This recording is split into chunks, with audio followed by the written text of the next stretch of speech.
un petit temps mort pour permettre à Cyril Daïdé d'installer un dernier diaporama qui servira de support à l'un des propos.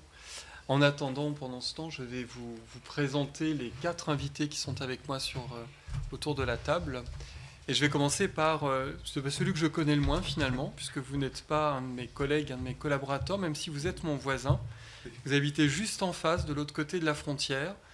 Et vous êtes un entrepreneur multiple, mais aujourd'hui vous intervenez, Antoine Barré, auprès de nous, en tant que médiateur, guide conférencier, et vous aurez l'occasion de nous parler tout à l'heure de la 3 dimensions, des 3D.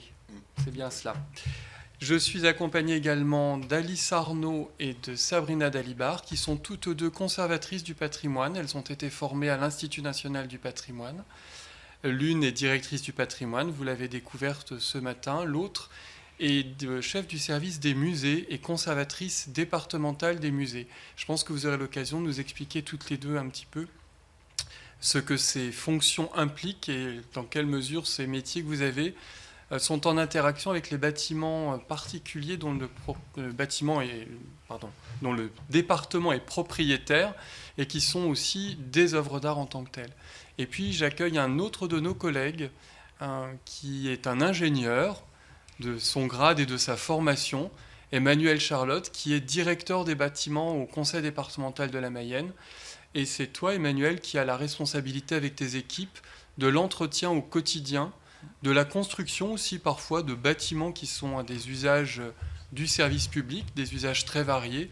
Mais je ne veux pas non plus anticiper sur tes propos. Et c'est peut-être ce que tu voulais nous présenter en quelques mots, nous parler de ce métier que tu exerces pour la collectivité en tant qu'elle est propriétaire, en tant qu'elle est maîtresse d'ouvrage d'un certain nombre de bâtiments. Et je vais commencer par te céder la parole pour te permettre de nous présenter ce métier et ses interactions. Merci beaucoup. Donc oui, l'idée en fait, cette présentation, c'est pour vous faire plutôt un focus, une vision d'ensemble sur ce que peut être la gestion patrimoniale, plutôt à l'échelle d'une collectivité territoriale, donc d'un propriétaire privé ou d'un maître d'ouvrage privé.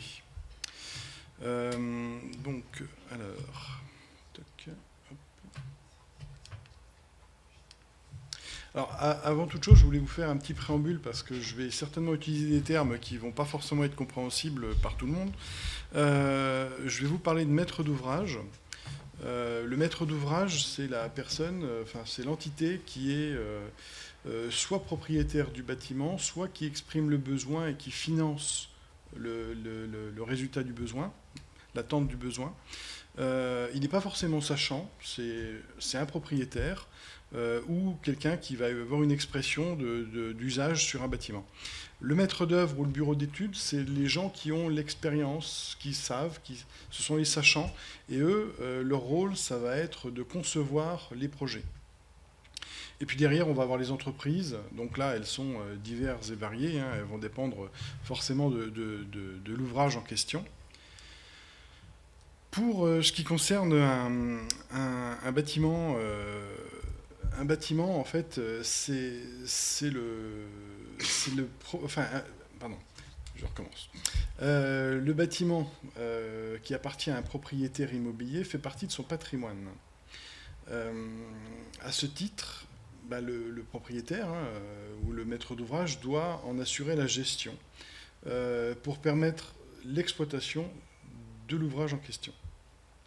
Et ça, c'est en fonction et conformément aux attentes de la destination qu'on peut avoir du projet et pour répondre aux évolutions des besoins des occupants ou de la réglementation.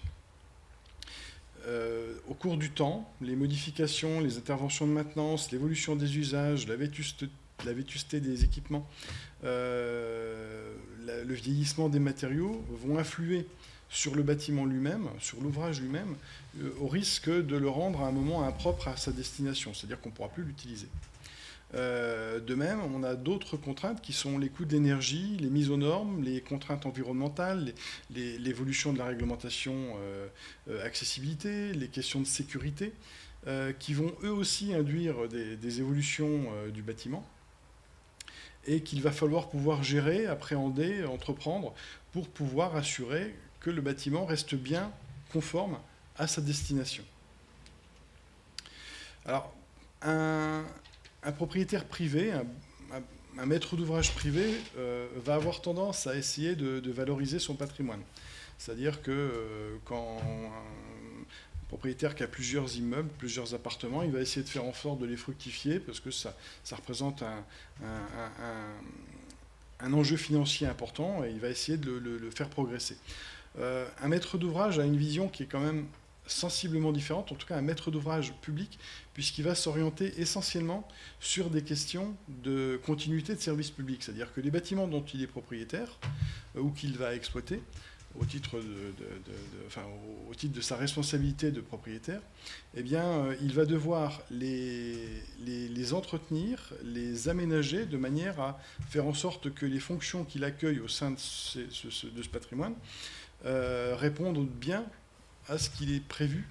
C'est-à-dire, par exemple, là j'ai indiqué sur le transparent, l'obligation de continuité de service public, c'est-à-dire, on peut supposer, service public de l'éducation, il faut que les écoles continuent à fonctionner. Si un collège est fermé parce qu'il n'y a pas de chauffage, parce qu'il n'y a pas d'eau, parce que la demi-pension ne marche pas, parce qu'on a des fuites sur le toit, on ne remplit pas notre obligation de continuité de service public, l'usage est impropre à destination, et donc on a une rupture dans le service public. Pour une collectivité territoriale, on a des missions obligatoires et par conséquent l'accueil des visiteurs en termes d'accessibilité, de température, de localisation, ça fait partie des obligations à respecter. Question d'attractivité pour un musée, c'est-à-dire que, vous l'avez évoqué, la question de sites historiques, de services culturels, si on a des bâtiments qui ne sont pas conformes, qui ne sont pas utilisables, eh bien on n'a pas réalisé on n'a pas répondu aux objectifs. Et puis la pérennité aussi sur certains ouvrages qui sont plus significatifs, bâtiments remarquables, bâtiments hors du commun, qui ont aussi une utilité pour le fonctionnement, parce qu'on peut très bien avoir un hôtel du département ou une mairie dans un site historique et il va falloir le rénover, l'entretenir pour qu'il puisse fonctionner en fonction des besoins. Néanmoins, par rapport à un bailleur privé, un propriétaire privé, un gestionnaire de patrimoine public aura le même type de stratégie d'investissement pour répondre aux besoins de rénovation, de mise aux normes, d'évolution. Et ces stratégies vont, comme pour un propriétaire privé, un gestionnaire privé, répondre à des questions de coût, de délai, de qualité, de pérennité, de confort. Alors, en ce qui concerne le département de la Mayenne, on a à peu près 220 000 m² de patrimoine, de bâtiments, qui représentent 240 bâtiments. Alors, ces 240 bâtiments sont répartis en 27 collèges, 7 bâtiments à vocation culturelle ou de loisirs, le musée Robert Tatin, le site de Jublain, une base de voile, un château, le château de Sainte-Suzanne, donc, les archives départementales, etc. Espace Mayenne, un bâtiment à vocation loisirs et culturelle. On a 6 bâtiments administratifs importants, comme l'hôtel du département, des sites, la maison de l'autonomie, la maison de la solidarité.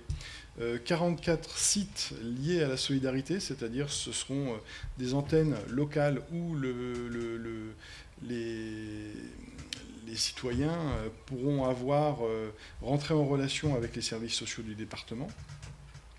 Des logements, 55 logements, essentiellement à vocation sociale, pour notamment l'accueil des mineurs non accompagnés. Des bâtiments techniques d'exploitation routière, des maisons éclusières qui sont le long de la Mayenne, dont 2 restaurants et 3 gîtes, et puis des sites majeurs comme le laboratoire d'analyse de la Mayenne, l'immeuble du CIO, des quais de transfert, qui c'est peut-être anecdotique, mais en tout cas ça contribue aussi au fonctionnement, notamment de l'évacuation des déchets, des agences territoriales de l'autonomie, et puis une école. Voilà, un patrimoine qui est extrêmement vaste, extrêmement diversifié. et pour lequel le budget, en gros, on va avoir à peu près 14 millions d'euros par an de budget, ce qui va concerner à peu près pour les collèges 5 millions d'euros, 5 millions d'euros pour les autres bâtiments, un budget dédié à la maintenance de 2 millions d'euros, un budget annuel pour la gestion immobilière, c'est-à-dire tout ce qui est contrat, de l'ordre d'1 600 000 euros, et puis des consommations énergétiques qui sont en plus de ces 14 millions, qui ont un peu évolué, puisqu'on arrivait à 22 millions d'euros Pardon, je recommence. À 2 150 000 euros en 2022, et en 2023, on a franchi le cap des 2 600 000 euros. Avec une répartition qui est à peu près d'1 200 000 euros pour les collèges, et puis un peu moins pour les autres bâtiments. Alors que la répartition en termes de surface est à peu près équivalente, mais les besoins de chauffage d'un établissement scolaire sont plus importants que des bâtiments où on a une présence moins systématique. Et puis au sein de la direction des bâtiments, bien, on a 60 collaborateurs, 66 collaborateurs je crois, plus exactement, qui vont assurer l'entretien, la maintenance, la gestion locative, la sécurité, la comptabilité, les encadrants, le pilotage des opérations, la gestion du chauffage, la gestion de la thermique, des espaces verts, etc. Et pour aller dans le sens de ce qui était évoqué tout à l'heure, globalement, la quasi-totalité de ce budget est dédiée à l'entretien. C'est-à-dire que ce ne sont pas des budgets liés à au bâtiment neuf.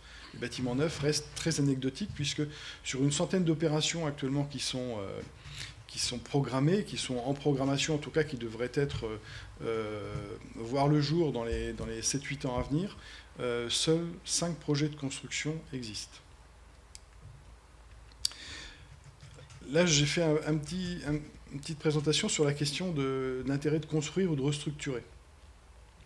Alors, a priori, on pourrait se dire que si un bâtiment existant est en capacité d'évoluer parce que on considère que sa surface, sa géométrie permettent de le faire évoluer vers d'autres destinations, c'est un bâtiment qui sera restructuré.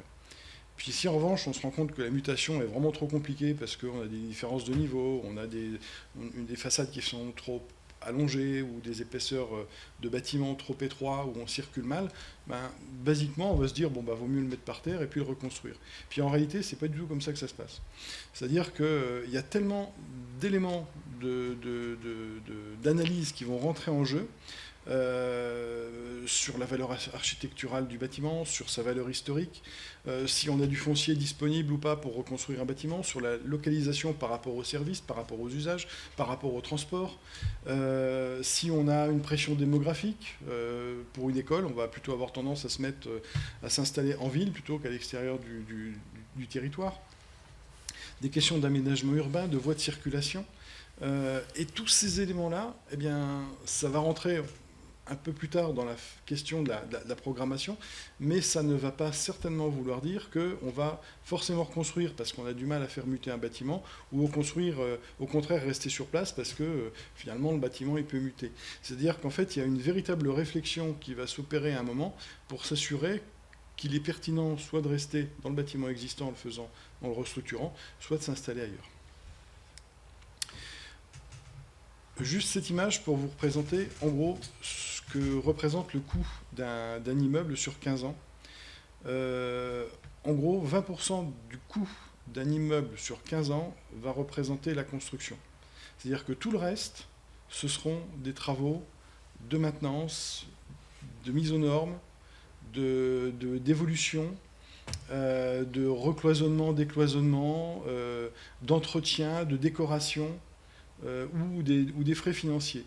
C'est-à-dire qu'en réalité, l'impact sur un budget bâtimentaire de 15 ans, la construction ne représente que 20% de l'investissement global qui aura été consenti.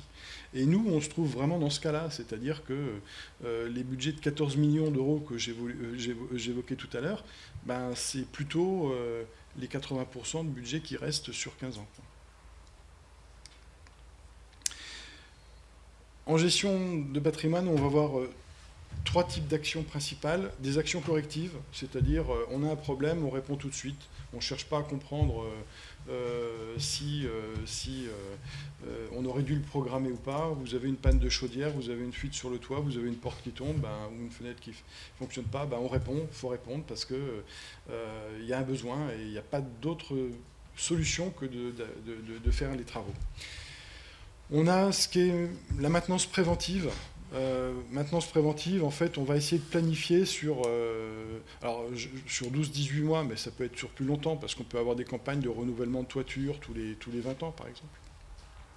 Mais là, en gros, on va dire qu'entre 12 et 18 mois, on va essayer de programmer un certain nombre de choses. Mais pour ça, il faut qu'on utilise des contrats d'entretien, des contrats de maintenance pour s'assurer, ou des contrats d'ascenseurs, des systèmes, les entreprises qui vont assurer la maintenance des portes, des portails, du SSI, des extincteurs, des chaufferies. C'est essentiellement à eux qu'on va faire appel. Mais on pourra aussi faire appel à des travaux en interne ou à des entreprises, c'est-à-dire que ces travaux sur 1 an, 2 ans, ils sont gérés en général de manière plutôt avec des marchés qui sont préexistants, qui ont été constitués en amont, ou alors par l'intervention d'entreprises internes, de structures internes. Et puis on a des opérations lourdes, elles, qui vont nécessiter des étapes de conception, c'est-à-dire, on évoquait les architectes tout à l'heure, et bien effectivement, dans ces cas-là, on va faire soit appel à des architectes, soit appel à des maîtres d'œuvre ou des bureaux d'études qui vont nous faire des propositions. Et ça, je vais développer cette question-là. Mais en gros, pour pouvoir programmer des enjeux financiers importants, on va commencer par mettre en place un plan pluriannuel d'investissement. Au contraire des autres interventions que j'évoquais tout à l'heure, où on est plus sur du correctif ou du préventif. Là, on va planifier, organiser, mettre en place une démarche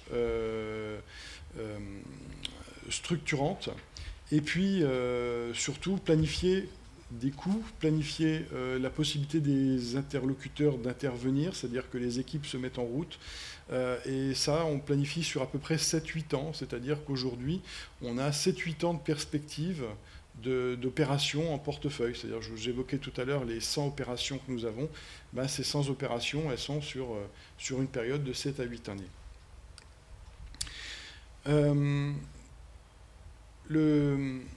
La présentation sur la conduite d'une opération lourde, je vais vous parler des acteurs, du processus opérationnel, du coût et du temps. Alors les acteurs, on a, comme je le disais tout à l'heure, le maître d'ouvrage, donc lui, il ne sait pas grand-chose, il sait juste qu'il a besoin de quelque chose. C'est juste qu'il a besoin d'un bâtiment, il sait juste qu'il a besoin d'espace, donc il fait appel à des bureaux d'études et à des maîtres d'œuvre qui ont la compétence technique pour concevoir et proposer des solutions aux maîtres d'œuvre. Alors, ils sont architectes, ce sont des agenceurs, des acousticiens, des préventionnistes, des techniciens, des spécialistes de l'accessibilité, de l'environnement, des fluides, des réseaux, de l'informatique, des espaces verts, des voiries.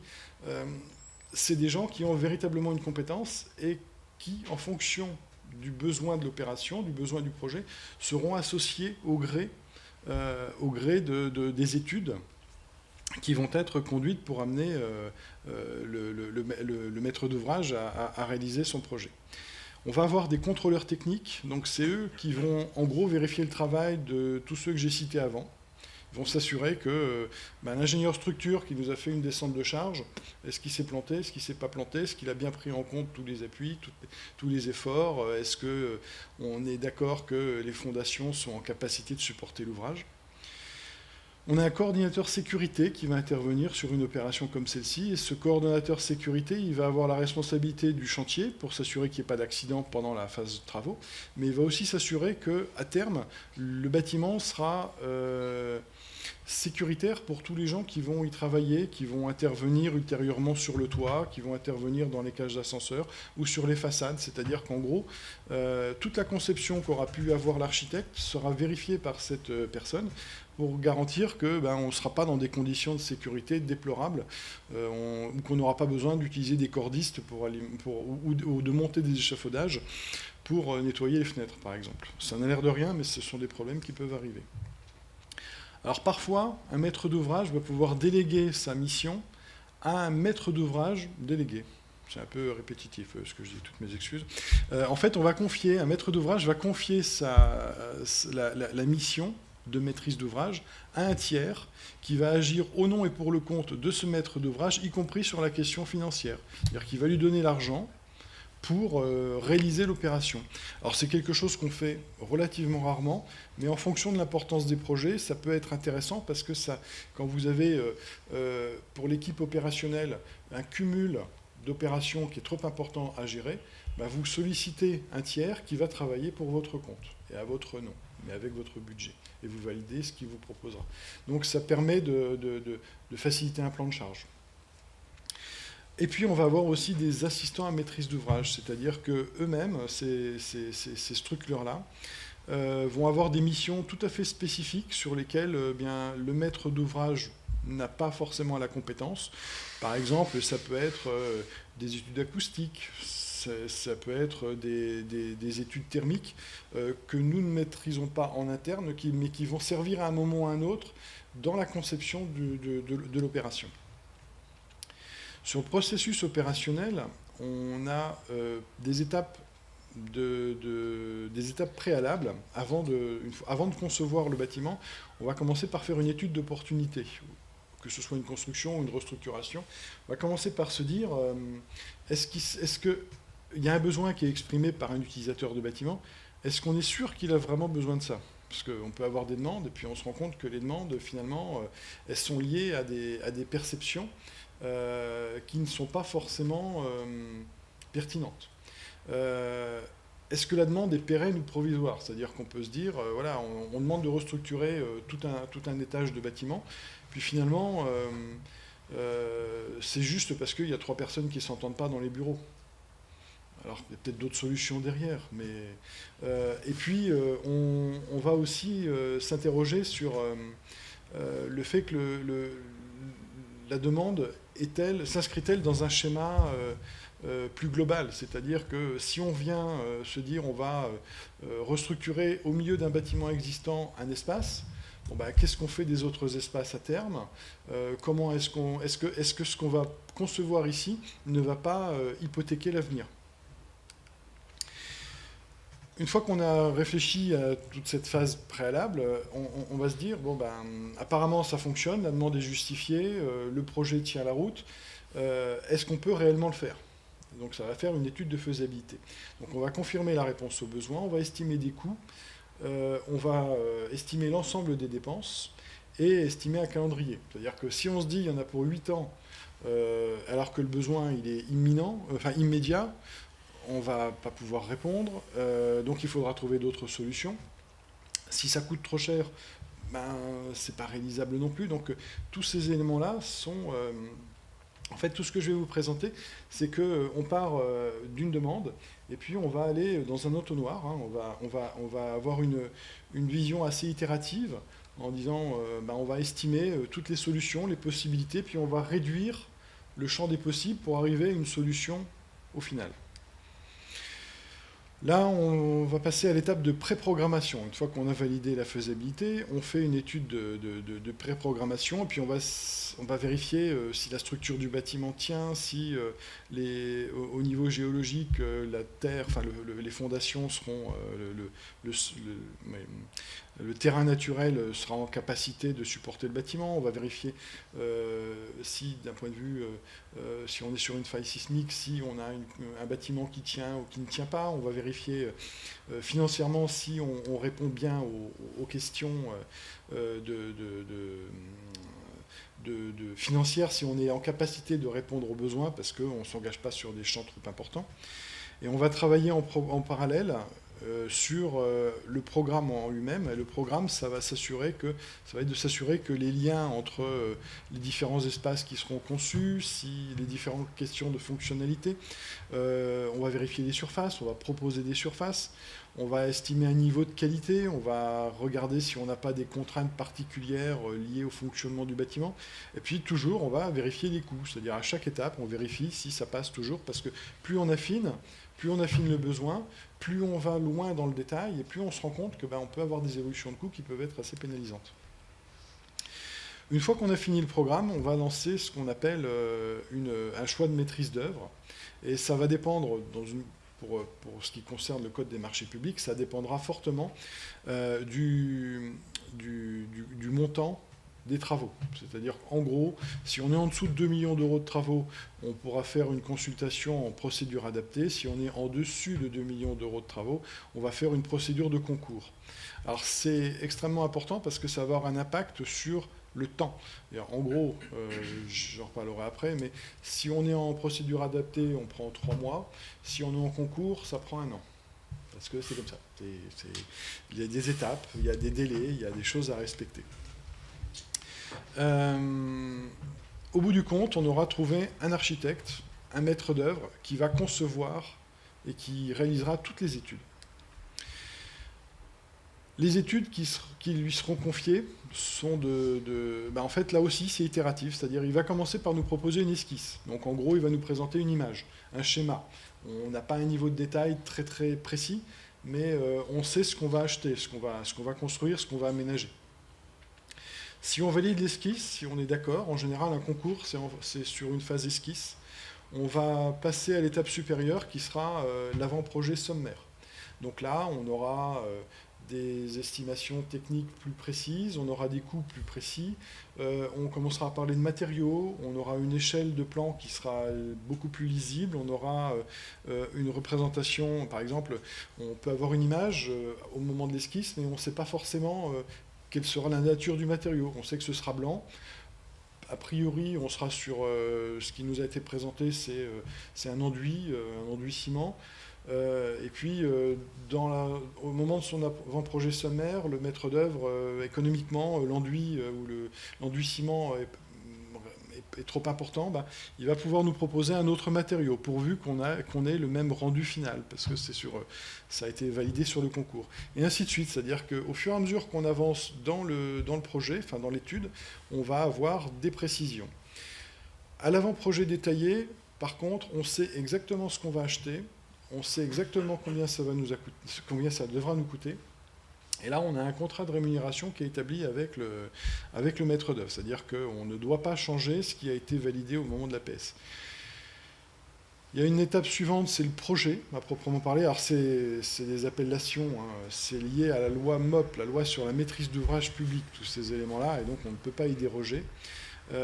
Dans le cadre du projet, eh bien, il ira encore plus loin, mais il va avoir une étude qui sera liée plutôt à la technologie et aux demandes qu'il fera aux entreprises. C'est-à-dire c'est le premier élément qui va permettre de concevoir les dossiers de consultation des entreprises. Et une fois que nous, on aura validé le projet, eh bien, effectivement, lui, il se lancera sur son dossier de consultation des entreprises et on lancera un appel d'offres.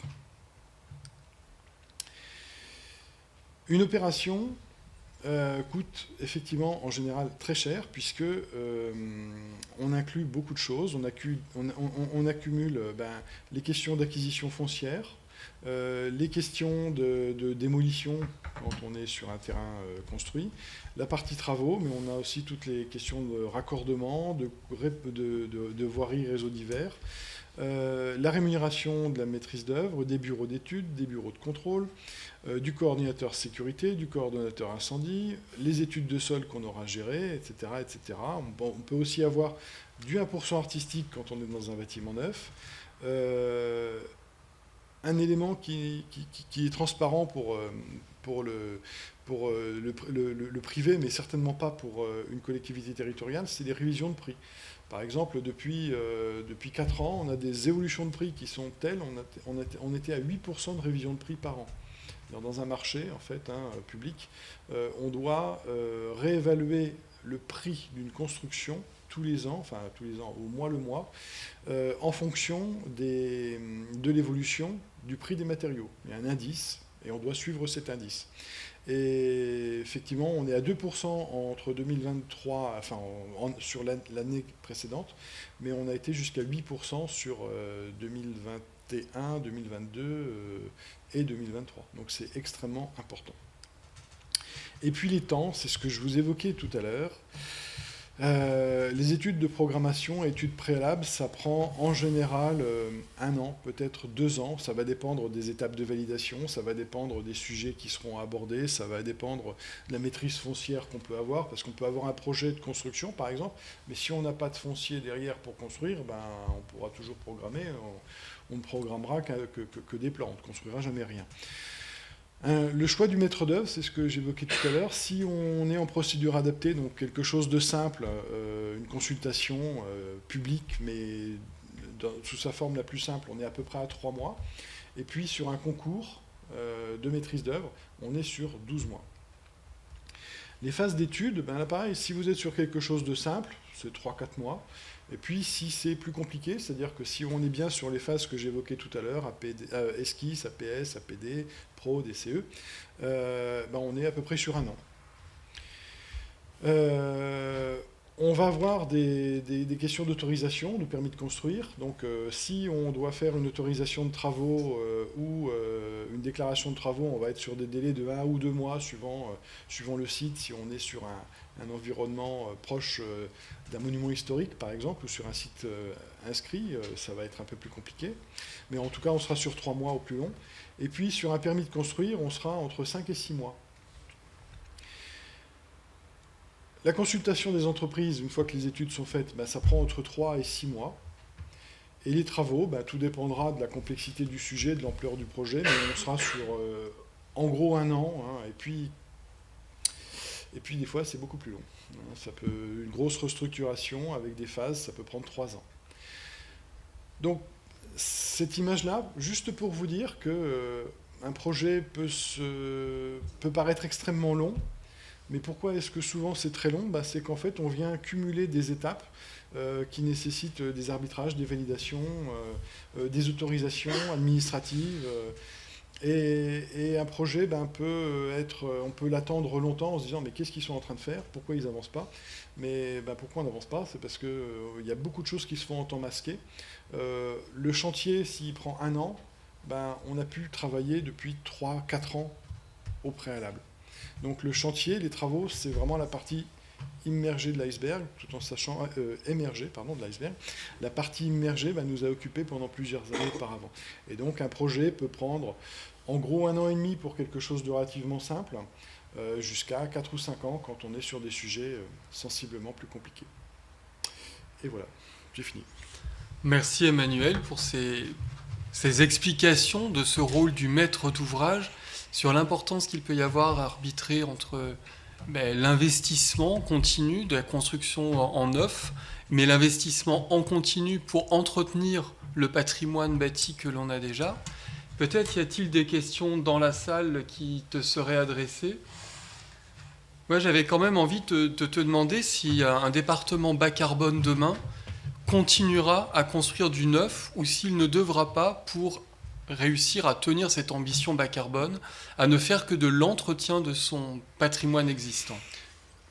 Eh bien, en fait, c'est un peu ce que j'évoquais tout à l'heure sur construire ou pas construire, l'interrogation qu'on peut avoir. Dans certains cas, quand on a des bâtiments totalement inadaptés pour répondre à un besoin, conserver à tout prix, ça peut être une erreur. Parce que l'intérêt primordial d'une construction, c'est d'assurer un usage. Or, si on a besoin de grands espaces de travail, d'open space, de surfaces vraiment importantes, alors qu'on est dans un bâtiment du XVIIe siècle ou du XVIIIe siècle, à un moment, ça ne va pas coller. Donc, je pense qu'on sera toujours obligé de construire. Je ne dis pas du tout qu'il va falloir démolir un bâtiment du XVIIe siècle, c'est pas du tout ce que j'avais en tête, mais la nuance, c'est qu'il va falloir lui proposer d'autres usages, d'autres fonctions, d'autres destinations, mais je pense que même un bâtiment bas carbone sera contraint de construire pour répondre aux besoins fonctionnels qu'il pourra rencontrer en fonction des attendus. Y a-t-il des questions parmi vous que vous souhaiteriez poser à Emmanuel Charlotte, le directeur des bâtiments du conseil départemental de la Mayenne? Ne répondez pas tous en même temps. Merci beaucoup. Merci. Je vais céder la parole. Merci, je sais que nous savons que tu as un rendez-vous à suivre avec le maître d'ouvrage en chef, le président du conseil départemental, pour des arbitrages importants. Je vais proposer à Alice Arnaud et Sabrina Dalibar, toutes deux conservatrices du patrimoine, de nous parler peut-être d'un bâtiment plus emblématique du département, qui n'est d'ailleurs pas un bâtiment départemental depuis très longtemps, le musée Robert Tatin, qui est un musée, mais qui est aussi une œuvre d'art. Mesdames? Oui, site sur lequel, c'est pas le propos du jour, mais site qui connaîtra le processus que vient de décrire Emmanuel dans peu de temps, puisque un concours d'architecture pour construire un bâtiment neuf sur le site du musée va prochainement être relancé. Donc toutes les phases qu'Emmanuel vient de décrire, on va les connaître prochainement sur ce site. Mais on va parler du site sous un autre aspect pour cette intervention. Du coup, on va faire une intervention à deux voix. Moi, je vais plutôt vous parler du site lui-même et de ce qu'on entend par archisculpture, par ce terme que vous avez peut-être déjà entendu à propos du musée, mais qui est un peu énigmatique. Et puis Alice Arnaud, elle vous parlera plutôt de l'entretien de l'archisculpture, qui nous pose pas mal de questions et qui fait l'objet de pas mal de débats au sein de la communauté scientifique, patrimoniale, etc., architecturale en ce moment. Du coup, le site du musée Robert Tatin, vous le connaissez, je pense, pour la plupart ici. Donc là, on vous a mis une vue générale depuis l'intérieur de l'archisculpture, jardin des méditations, donc une vue qui doit vous être familière, je pense. Juste repositionner Robert Tatin très rapidement dans la chronologie. Robert Tatin, c'est un personnage qui est né en Mayenne, à Laval, en 1902, dans le quartier d'Avenières, et qui, au départ, enfin en tout cas au début de sa carrière, est plutôt ce qu'on appellerait aujourd'hui un entrepreneur du bâtiment, et qui très vite a cette... en tout cas, cette fibre artistique, hein, il suit des cours à l'école des Beaux-Arts de Paris, très jeune, etc. Mais au départ, il a vraiment une activité plutôt voilà, dans le bâtiment, en parallèle de sa production artistique. Et c'est seulement dans les années 30-40, en fait, qu'il réoriente vraiment sa production vers la production artistique et plus vers la production bâtimentaire. Je ne sais pas trop comment la qualifier. En tout cas, dans les années 40, c'est déjà quelqu'un qui voyage beaucoup un peu partout en France et dans le monde. Et il y a un voyage marquant qu'il fait en Amérique du Sud entre 1950 et 1955, qui l'emmène au Brésil, en Argentine, en Uruguay, voilà, dans différents pays d'Amérique du Sud. Pendant plusieurs années, il part avec plusieurs compagnons de voyage qui sont aussi des artistes, plus jeunes que lui, mais déjà artistes eux-mêmes. Et voilà, il rentre en 1955 en France, après avoir beaucoup pratiqué la céramique en Amérique du Sud. C'est un pan de l'œuvre de Robert Tatin que peut-être le grand public connaît moins. Et avoir remporté aussi des prix internationaux dans ce domaine-là en Amérique du Sud. Et en 1960, enfin dans les années 60, il s'installe dans le sud de la France, à Vence, voilà, avant de revenir sur ses terres natales en 62 en Mayenne, à Cossé-le-Vivien, sans doute parce que son frère à l'époque est installé dans cette commune.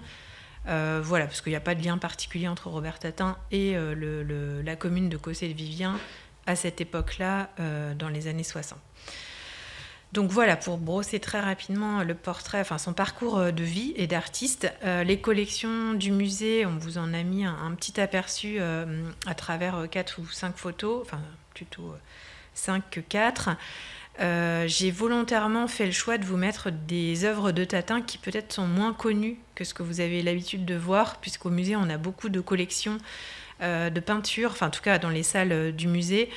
On a plutôt de la peinture des années 70, puisque c'est l'époque où Tatin vit à Cossé-le-Vivien, les années 70, jusqu'en 83, date de son décès. Mais la production de Tatin, elle est bien plus vaste que ça, en fait. Notamment, les 2 tableaux que vous avez en partie haute sont des toiles qu'il a peintes dans les années 50, donc à son retour d'Amérique du Sud, à une époque où il est plutôt installé dans le sud de la France. Et vous voyez que c'est très différent des Tatins des années 70.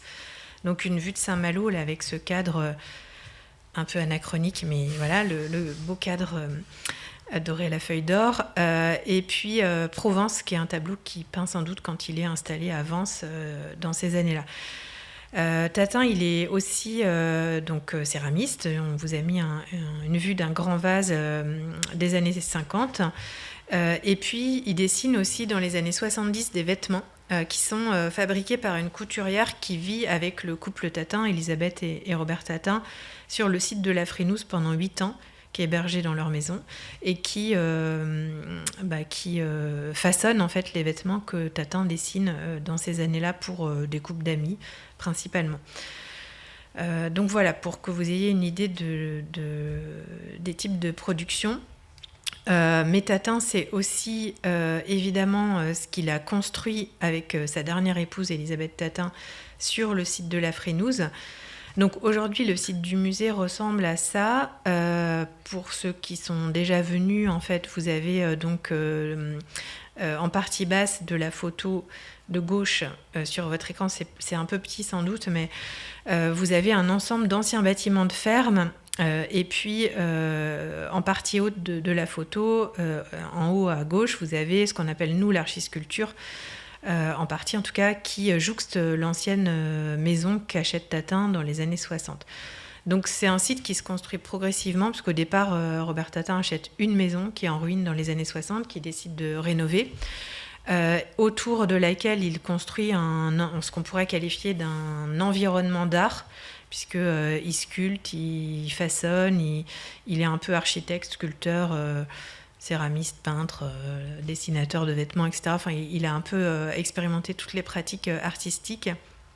Et on ne voit pas forcément très bien sur la photo, mais plus sur le dessin de droite, il y a aussi ce qu'on appelle l'allée des géants, qui est une allée qui aujourd'hui relie l'accueil du musée au musée lui-même ou à l'archisculpture, et qui fait partie de l'œuvre monumentale de Tatin, enfin du couple Tatin plutôt également.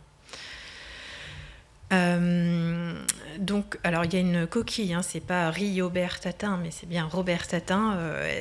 On l'avait corrigé, mais du coup c'est la version ancienne du diaporama qui est restée, c'est pas très important. Mais on vous a mis ici des documents d'archives qui font partie du fonds d'archives du musée, puisque aujourd'hui le musée c'est à peu près plusieurs milliers d'œuvres, plusieurs milliers de documents d'archives, et c'est ça sans doute qui fait aussi la richesse de ce fonds, c'est la complémentarité entre des œuvres et des documents d'archives, ce qui est très rare dans le champ des musées, puisque là on a un musée ou un lieu qui est consacré à un homme ou à un couple, et puis toute la partie source qui permet de comprendre le processus de création du couple sur ce site. Donc il y a plusieurs projets dans l'esprit de Tatin quand il arrive à la Frénouse. Un premier projet en 1966 que vous voyez sur la gauche de l'écran, qui ne ressemble pas tout à fait à ce qui a été finalement réalisé, mais on est déjà un peu dans l'esprit. Et puis le projet du milieu, le projet du jardin des méditations en 69, qui là évoque plus ce qui a été réalisé sur place, avec un bassin central et des bâtiments autour. Et puis les deux documents de droite présentent des croquis en fait d'un des géants de l'allée, qui est le géant qui est dédié à Suzanne Valadon, qui a été réalisé en 1979. Donc ce que nous appelons, nous, dans notre jargon, archisculpture, alors c'est plus tellement du jargon finalement, puisque aujourd'hui on a une protection au titre des monuments historiques sur ce site, un classement qui est tout récent, puisque le dossier est passé en commission nationale en septembre 2023, et qui reprend ce terme en fait pour définir le périmètre de la protection. Donc l'archisculpture, c'est vraiment la maison achetée par Tatin en 1960, enfin en 62. Vous la voyez en bas dans son état au moment où il la récupère, donc c'est une ruine. Et photo de droite en bas, la maison dans son état actuel et après les travaux réalisés par le couple Tatin sur le site. Donc l'archisculpture, c'est cette maison dans laquelle vivait le couple.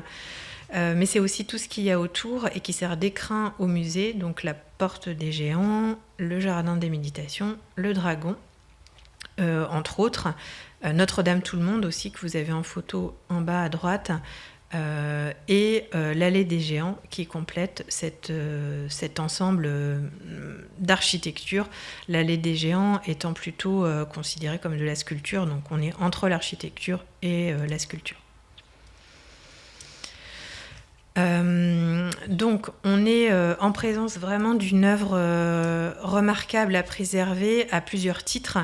D'ailleurs, c'est un site qui fait l'objet de nombreux labels et protections, puisqu'on a un label Maison des Illustres depuis 2012, pour la Maison de l'Artiste, une protection au titre des monuments historiques depuis 2023, un classement qui est la protection la plus forte, avec une commission nationale qui a reconnu à l'unanimité l'intérêt de ce site et sa valeur d'art et d'histoire, puisque c'est ça qui prévaut pour l'inscription ou le classement au titre des monuments historiques.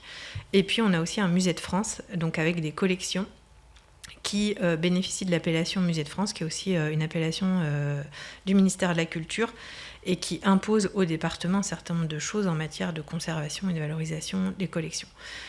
Donc une reconnaissance qui est déjà ancienne, mais qui est, je dirais, l'apogée de la reconnaissance, c'est quand même le classement au titre des monuments historiques en 2023. Et puis, du coup, une prise de conscience qui est déjà importante depuis quelques années, mais qui s'est renforcée depuis que le département est devenu propriétaire du site en 2020, de la fragilité de l'œuvre et de la nécessité de la conserver, d'autant plus depuis qu'elle est protégée au titre des monuments historiques. Donc, en 2023, le département a lancé une étude diagnostique pour la restauration de l'archisculpture, puisqu'il y a de nombreuses fissures sur les éléments, une polychromie qui existait qui tend à disparaître au fil du temps, puisque ce sont des ouvrages qui sont exposés aux aléas du climat, qui sont en extérieur, et qui sont en plus construits avec des méthodes assez expérimentales, puisqu'il n'y a pas de fondation, qu'on est sur un sous-sol, Alice en reparlera, mais on est sur un sous-sol pas très stable, avec beaucoup de nappes, en tout cas d'eau en présence en sous-sol. Et les géants, par exemple, sont construits avec une accumulation de morceaux de parpaing, buse, qui crée une âme centrale, autour de laquelle on a du grillage et du ciment projeté dessus. Donc on est quand même sur des choses très difficile à maintenir et même à restaurer aujourd'hui, puisque on a la chance d'avoir encore la trace de comment ça a été fait, parce qu'il y a des photos, il y a des écrits, puisqu'on est sur une époque pas si ancienne, mais même en sachant comment les choses ont été faites, aujourd'hui on est un peu démunis face à comment faire pour restaurer sans altérer ni sans perdre non plus l'esprit de cette œuvre-là. Donc on est sur cette étude diagnostique, donc va vous parler Alice plus en détail et vous dire ce qu'elle révèle, et on espère pouvoir commencer les restaurations à proprement parler cette année, une fois que le diagnostic sanitaire nous aura dit où sont les urgences et par quel morceau commencer.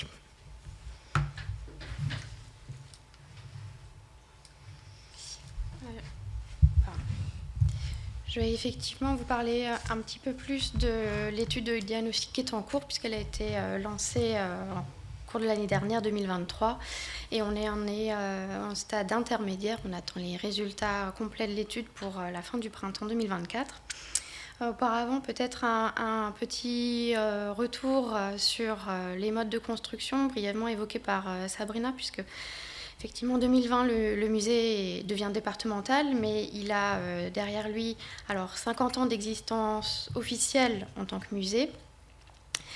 puisque 2019 c'était le cinquantenaire du musée, mais Sabrina Dali-Berlandi, Robert Tatin commence son œuvre au tout début des années 60, donc voilà, on est aujourd'hui en 2024, il y a entre 60 ans et 40 ans d'histoire de vie de cette œuvre si particulière, pour un mode de construction pas facile à préserver dans le temps. Voilà, ce matin, vous avez entendu parler d'un bâtiment également classé beaucoup plus ancien, mais finalement, les problématiques de conservation-restauration sont aussi, voire parfois plus compliquées pour une œuvre du XXe siècle telle que l'archisculpture du musée Robert Tatin. Donc quelques illustrations, j'espère que vous voyez suffisamment pour l'allée des géants. Enfin, chacun des géants est construit sur une structure assez fragile. Alors, pas de fondation pour les géants, pas du tout. Un fût central qui est constitué d'une buse préfabriquée en béton, des parpaings pour donner la première forme et un métal déployé, enfin une structure aussi qui est métallique, et par-dessus ça, du coup, du ciment projeté puis peint. Donc la singularité aussi de l'œuvre de Tatin, du point de vue de la conservation-restauration, c'est que le support et le décor, si on peut le dire, sont réellement indissociables, et c'est pour ça aussi que le département a tout de suite porté en termes de regard technique sur cette œuvre, un regard plus monument historique que musée, contrairement aux œuvres mobilières, aux collections du musée qu'on a pu vous présenter. Voilà, l'archisculpture, elle nous pose des questions qui sont beaucoup plus proches de celles qui peuvent se poser pour un monument historique dont bâti et décor sont intimement mêlés. Voilà. Et donc là, le bâti, la structure est particulièrement fragile et dans des matériaux complexes à conserver. Je vous ai remis une petite photo de la maison que Robert Tatin et son épouse Elisabeth Tatin appelaient la maison des champs. Donc elle est en maçonnerie de moellon. Donc il y a d'autres questions de conservation qui se posent, mais plutôt liées au manque de fondation et l'instabilité des sols. Et puis le jardin des méditations et les bâtiments attenants, eux aussi reposent beaucoup sur une construction en parpaing. La sculpture, enfin tous les bas-reliefs que vous voyez, la photo en bas à droite, il y a un parpaing puis une structure d'enduit armé avec un treillis métallique à nouveau. Et puis, un petit mot simplement sur la couche picturale. C'est un enduit de ciment, mélange de ciment et de sable fin, qui, comme pour les géants, est projeté sur un grillage. La peinture, à l'origine, était une peinture acrylique mat avec 4 couleurs principales. Aujourd'hui, la peinture utilisée, parce qu'il y a eu des restaurations, je vais l'évoquer aussi, avant la campagne que nous projetons. Le type de peinture exact utilisé par Robert et Elisabeth Tatin n'est plus disponible. Et la société qui produit ce qu'on utilise aujourd'hui est spécialiste de peinture en extérieur et fournit par exemple dans un genre que j'ose à peine nommer parce qu'il n'est pas comparable, mais Euro Disney à Paris pour ses peintures. Ça vous donne une idée de juste qu'on est obligé d'aller chercher. Et de la dimension expérimentale aussi de ce qu'on va mettre en œuvre, accompagné du coup pour cette étude par un mandataire qui est l'agence d'un architecte en chef des monuments historiques. Donc le monument a été inscrit puis je vais dire monument, mais l'archisculpture a été inscrite puis classée, donc ce qui nous a conduit à solliciter et privilégier les candidatures d'ACMH, architecte en chef des monuments historiques. Donc c'est le cabinet Pierre-Antoine Gattier, et dans son équipe, pour une œuvre telle que celle-ci, il a réuni, alors il y avait besoin d'un bureau d'études structure et puis une restauratrice de peinture, donc d'œuvres d'art et de peinture en particulier, et puis un économiste de la construction. J'avais juste rajouté 2 photos puisqu'on voit Robert Tatin à l'œuvre à gauche dans la partie finale de la réalisation des bas-reliefs à l'extérieur du jardin des méditations, et puis à droite l'intérieur du jardin des méditations en construction, et vous devez normalement bien voir apparaître les parpaings. Donc j'ai présenté le cabinet qui a obtenu, à qui a été confiée l'étude de diagnostic pour la restauration. On en est à une phase intermédiaire, je l'ai dit.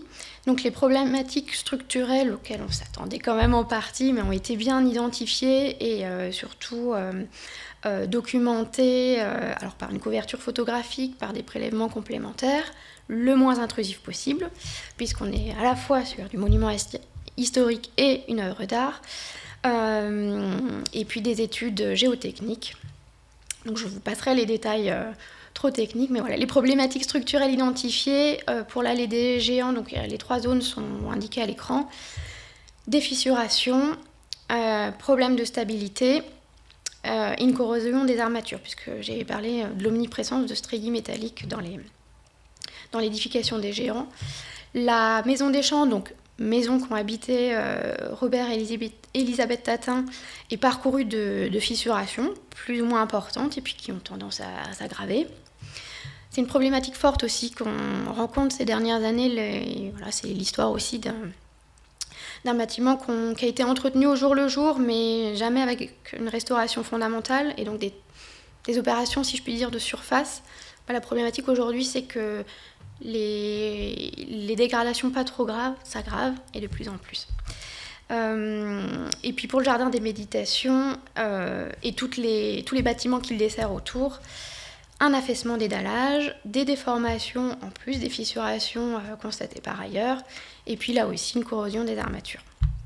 Bon, l'idée c'est pas de vous faire peur, parce qu'on est toujours un site ouvert au public et on ambitionne de le rester, mais c'est pour vous présenter quand même l'ampleur des opérations à entreprendre pour conserver et transmettre cette œuvre. Donc les hypothèses formulées avant de procéder aux investigations par l'agence étaient une combinaison d'hypothèses, donc le facteur géotechnique, la nature du terrain, ça Robert Tatin et Elisabeth Tatin n'y pouvaient rien, mais le sol n'est vraiment pas idéal pour installer une construction architecturale, artistique ou non, donc un sol instable avec des problèmes de portance. Et puis les quelques fondations ne sont pas insuffisamment ancrées, profondes. C'est aussi dans le sol une présence importante de nappes vraiment proches de la surface et puis des circulations d'eau. Donc au fur et à mesure du temps, ça peut créer sous la maison et le jardin des méditations des petites poches, soit d'eau, soit qui se sont évidées, et donc des problèmes d'affaissement. Il y a également le facteur constructif, parce que Robert Tatin avait beau être en partie formé à un certain segment du secteur du bâtiment, il a quand même été très vite été plutôt un peintre en décor et puis un artiste, j'allais dire tout court, ça serait réducteur, mais malgré tout, il n'était ni architecte ni ingénieur, et s'il a extrêmement réfléchi son projet en termes d'ambition artistique, et aussi à sa mesure d'architecture destinée à rester un minimum, malgré tout, il y a des défauts de construction, parce que son œuvre n'était évidemment pas abordée de la même façon que l'aurait fait un ingénieur. Donc absence de chaînage, qualité insuffisante ou absence de fondation. Et puis, alors construction empirique, oui, il y a des rattrapages en cours de route, des ajustements. C'est aussi une construction qui s'est étalée sur un peu plus de 20 ans, puisque Elisabeth Tatin a continué au-delà du décès de Robert Tatin en 83, quelques années. Avec des intervenants qui n'étaient pas tous non plus des professionnels. Il y a pu avoir appel à des maçons, mais sinon c'était aussi beaucoup de bonne volonté. L'étude de diagnostic a nécessité des investigations complémentaires, donc une étude géotechnique, une étude des matériaux et des pathologies. Juste une photo parmi d'autres pour illustrer les premiers résultats des relevés d'état sanitaire. C'est un endroit un peu critique du jardin des méditations, et puis qui réunissait du coup plusieurs aspects des dégradations dont je vous parlais, ou des points de fragilité. Les petites flèches roses montrent les affaissements déjà opérés et qui peuvent s'aggraver. Il y a au moins 2 lignes rouges qui courent sur la façade, sont des fissures importantes et qui, pareil, accompagnent... s'agrandissent au fur et à mesure que potentiellement cette partie-là peut s'affaisser.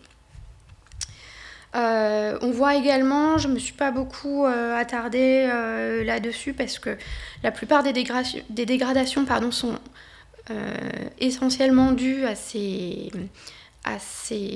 défauts structurels ou dégradations structurelles, mais on voit une photo là quand même assez grise, alors que je vous ai parlé de couches picturales, je crois que Sabrina a évoqué la polychromie. C'est évidemment un autre enjeu de la restauration. Mais c'est l'enjeu qui vient une fois qu'on a réglé les problèmes structurels. La polychromie est aujourd'hui en partie perdue, donc il y a des pertes tout court, des lacunes dans la couche picturale, sinon un encrassement essentiellement lié aux mousses et lichens qui prospèrent. Il y a eu d'année en année des restaurations de cette polychromie, mais pas de traitement, j'allais dire, de la cause. Le symptôme a été traité, mais pas la cause. C'est l'ambition aussi du programme, puisque l'objectif de l'étude, c'est pas simplement de faire un état des lieux qui peut faire un peu peur aujourd'hui, mais l'idée, c'est bien d'établir des préconisations d'intervention, de ce qu'il y a à restaurer, de ce qu'il y a à consolider, conforter, éventuellement de ce qu'il y aurait à déposer, le moins possible, on espère, de prioriser ces interventions. Donc c'est ce qui est demandé au cabinet. En phase finale de l'étude, on attend une feuille de route. Et puis surtout, ce qu'on a en tête, c'est de pouvoir s'appuyer, que soit déterminer et qu'on puisse s'appuyer, nous, la direction du patrimoine, sur un protocole de restauration et d'entretien à long terme de cette œuvre. Donc pour l'instant, on est dans une phase où on prépare la conservation curative, j'allais dire, donc la restauration, mais l'idée c'est bien d'avoir des clés pour une conservation préventive qui nous évite d'avoir tous les 30 ans avoir des problèmes aussi structurels à traiter. Et voilà, j'en ai fini pour ma part. Du coup, juste pour conclure, tout à l'heure Emmanuel parlait de prévention, correction, intervention lourde. Là, on est finalement un peu dans tout à la fois. On va sûrement aboutir à une intervention lourde, vous l'avez compris, vu l'état de l'œuvre. Mais voilà, on est dans l'idée quand même d'essayer à minima d'anticiper pour éviter que les dégâts ne soient trop importants et qu'ils soient devenus irréversibles. Donc l'objectif, c'est vraiment sur ce site, en tout cas en matière de restauration, de conservation, c'est de sauvegarder cette œuvre qui est une œuvre exceptionnelle et qui est totalement atypique, qui n'a pas d'équivalent nulle part, même si on la compare parfois avec d'autres sites, mais finalement qui ont assez peu de choses à voir avec ce site-là. Et puis c'est le maintien d'une ouverture du site au public pendant la restauration de l'œuvre. L'idée n'a jamais été de fermer le site, sauf si on y est contraint pour des raisons de sécurité, évidemment. Mais on a en parallèle sur ce site un projet de restructuration très important du site pour en faire un lieu emblématique du patrimoine local, national, voire au-delà, puisque voilà, il y a des ambitions au-delà du niveau national, avec du coup un site sur lequel va être lancé prochainement, je vous le disais, un concours d'architecture qui va permettre de recruter un cabinet d'architectes qui va travailler à la restructuration du musée et à la construction d'un bâtiment neuf sur le site. Donc il faudra allier construction neuve, conservation de l'œuvre architecturale et sculptée de Tatin, et que tout ça puisse aussi dialoguer sur un seul et même site. Donc voilà, il y a beaucoup d'enjeux sur cette opération sur le site du musée Robert Tatin. Merci Alice, merci Sabrina. Peut-être y a-t-il des questions dans la salle qui vous permettraient de compléter votre propos ? Je suis frappé de voir que ce soit le directeur des bâtiments, que ce soit la direction du patrimoine, on est quand même dans un corpus de normes extrêmement complexes, qui sont à la fois des normes de métier, des normes juridiques, des normes financières, de délibération, de gouvernance démocratique. Et moi, j'avais une question à vous poser à l'une ou à l'autre. Je ne sais pas, peut-être les deux répondrez-vous. Dans ces normes, vous les vivez comme autant de contraintes ou comme quelque chose qui facilite votre action de conservateur du patrimoine ? Ça dépend lesquelles. En tout cas, moi, je pense que les normes qui nous sont imposées en matière de conservation ou de restauration, elles sont très sécurisantes, même si elles ont un côté contraignant, évidemment, mais elles sont très sécurisantes pour un professionnel quand il agit dans ce domaine, parce que là, on est quand même sur une idée de conserver, de pérenniser pour les générations futures, et l'intervention qu'on aura, nous, aujourd'hui, elle doit être forte et pérenne. Cécile Doulan parlait ce matin de 9 campagnes de restauration successives sur la forteresse de Jublain depuis le 19e siècle, aujourd'hui des restaurations, etc. Donc ces normes, elles nous permettent aussi d'avoir un discours commun avec des collègues d'autres spécialités, que ce soit le bâtiment, les monuments historiques. Enfin, voilà, Alice évoquait une restauratrice plutôt de peinture là, dans cette équipe, pour être sûre de faire les choses correctement. Non seulement qu'elle soit pérenne, mais qu'elle ne trahisse pas non plus l'esprit de l'œuvre, en fait. Non, je partage effectivement ce que Sabrina vient de dire, et en tout cas pour la norme monument historique, c'est vraiment pas anodin si le département a sollicité la protection monument historique, c'est pour bénéficier d'un accompagnement. Si on avait vu ça comme une contrainte, on se serait pas lancé dans la démarche. Les autres contraintes financières, juridiques, c'est pas ma place d'en parler, mais l'accompagnement de collègues, d'autres conservateurs ou professionnels de l'art ou de l'architecture plus largement est très important dans des opérations qu'on peut mener aussi bien à Jublain du coup qu'au musée Robert Tatin. On voit, bien sûr, je peux ajouter, oui, d'autant plus que là, on est sur du temps court. En fait, quand on travaille sur la restauration d'un château fort, il est là depuis 500 ans. Donc, on sait déjà à peu près comment il vit. Et là, en fait, c'est ça aussi qui est passionnant, c'est que c'est un nouveau patrimoine. Conserver du ciment projeté sur... Je suis sûr que c'était du grillage à poules qu'il a utilisé Robert Tatin. Voilà. Comment cette structure qui est par définition elle-même, comment dirais-je, provisoire, comment est-ce qu'on va la rendre pérenne pour pouvoir la léguer aux générations futures, puisque dans le patrimoine, notre objectif premier, c'est quand même ça. Enfin, c'est la médiation, mais c'est aussi le legs de ce qu'on nous a donné à nous pour pouvoir le redonner aux générations futures. Et là, en plus, donc, vous défrichez, je dirais, de nouvelles techniques du bâtiment et de la restauration du patrimoine, quasiment, quoi. Alors, on a un tout petit peu de chance. Notre petite chance, c'est que... effectivement, c'est récent, mais on a quand même presque maintenant 50 ans de recul. Et l'architecte en chef qu'a cité Alice, le cabinet Gatier, il est spécialiste des bétons 20e, en fait. Donc, voilà. Et puis, on a un autre grand architecte qui a été cité tout à l'heure, c'est Le Corbusier, qui a aussi expérimenté ces méthodes-là pour des enduits sur certains de ces bâtiments, notamment la chapelle de Ronchamp, qui a fait l'objet d'une restauration récente. Et du coup, il y a le laboratoire de recherche des monuments historiques qui a travaillé sur ce projet-là.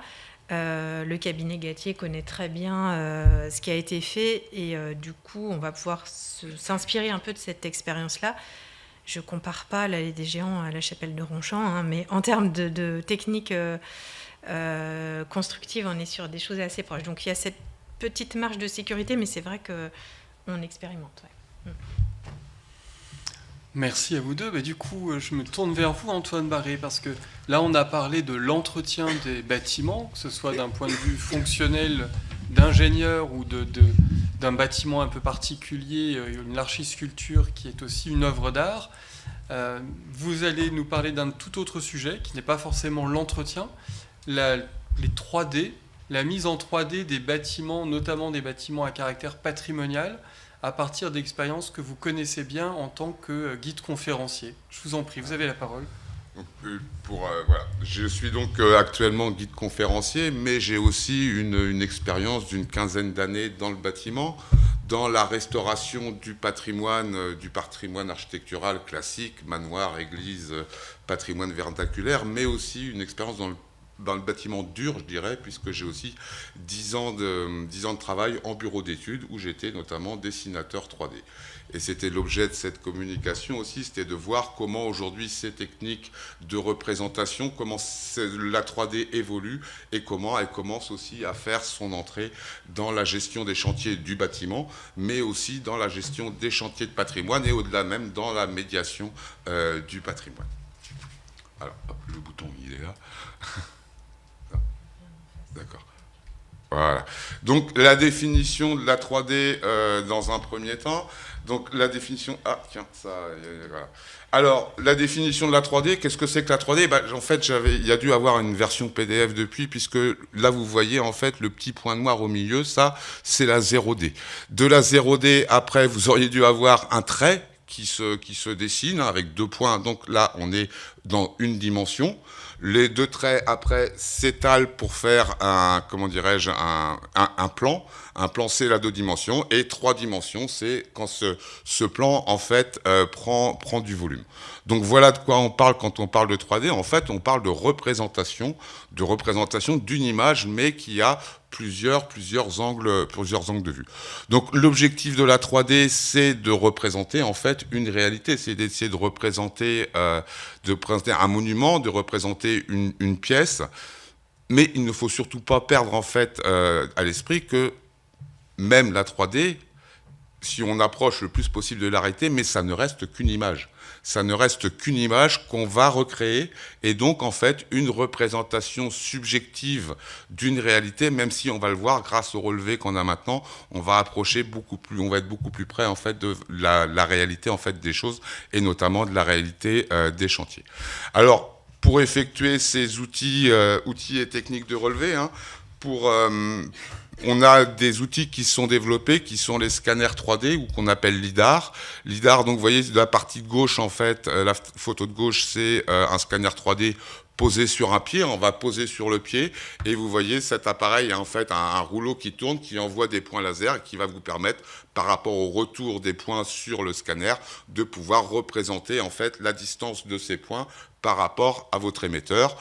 Et ce qui se développe aujourd'hui aussi, c'est que ce LIDAR, au lieu de le mettre sur un pied, vous pouvez aussi le mettre sur un drone pour pouvoir aller au plus près des structures et faire aussi le tour des bâtiments, notamment extérieurs.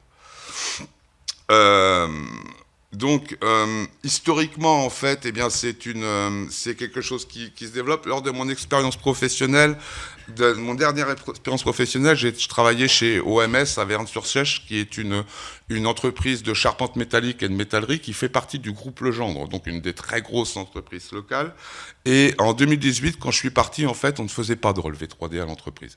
On ne faisait pas de relevé 3D à l'époque. Qu'est-ce qu'on faisait? On commençait à les intégrer dans notre processus de travail en demandant en fait aux géomètres de les réaliser pour nous à l'époque.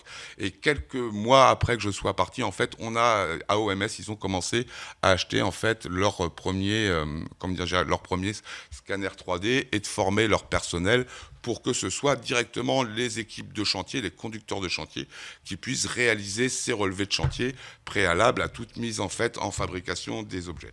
En fait, en gros, c'est un peu le développement classique d'un produit technologique. On est passé d'un prix qui était à cette époque-là de quelques milliers d'euros, et aujourd'hui, c'est des prix, ce genre de produit, c'est des prix qui veulent valoir simplement quelques centaines d'euros, donc duquel on peut s'équiper beaucoup plus largement. Et toutes les grosses entreprises, alors grosses entreprises entre guillemets, quand je dis grosses entreprises, je pense surtout aux entreprises en fait, aux grosses entreprises de bâtiment qui ont leur propre bureau d'études, donc leur propre, je dirais, cerveau de matière grise à l'intérieur du bâtiment, de l'entreprise, qui peut gérer tous ces aspects techniques en fait du chantier. Alors, qu'est-ce qu'on relève? Eh bien, en fait, on relève des nuages de points. Comme je vous l'expliquais, le LIDAR envoie des points, le retour donne la distance du point, et en fait, on va avoir comme ça des relevés de points qui vont dessiner de façon plus ou moins précise l'environnement, comme vous pouvez le voir là. Mais donc, en fait, là, on n'a qu'un nuage de points, c'est-à-dire que là, vous êtes, en termes de dessin classique, je dirais, vous venez d'affûter votre crayon. Vous venez de tailler votre crayon, et après cette image, il va falloir, si on veut la retravailler, il va falloir la retexturer, remettre des points et retravailler ces images pour pouvoir déjà la géoréférencer, pour qu'on ait un point de repère précis pour pouvoir travailler ces différents points par rapport au modèle. Donc, modélisation. Après, donc, texturing. Et puis après, vous pouvez aussi travailler en termes de, comment dirais-je, d'animation ces images pour pouvoir les faire bouger entre elles. Et puis leur ajouter des effets spéciaux. Et puis pour les rendus architectes comme on les voit aujourd'hui, après, on va rajouter le soleil qui va rajouter des ombres, comment dirais-je, de la végétation que maintenant on commence même à faire bouger. Voilà, pour avoir une image qui soit le plus proche. Mais la base, c'est ce relevé de points, mais vous avez encore énormément de travail après si vous voulez avoir des images qui soient un peu sexy, en fait.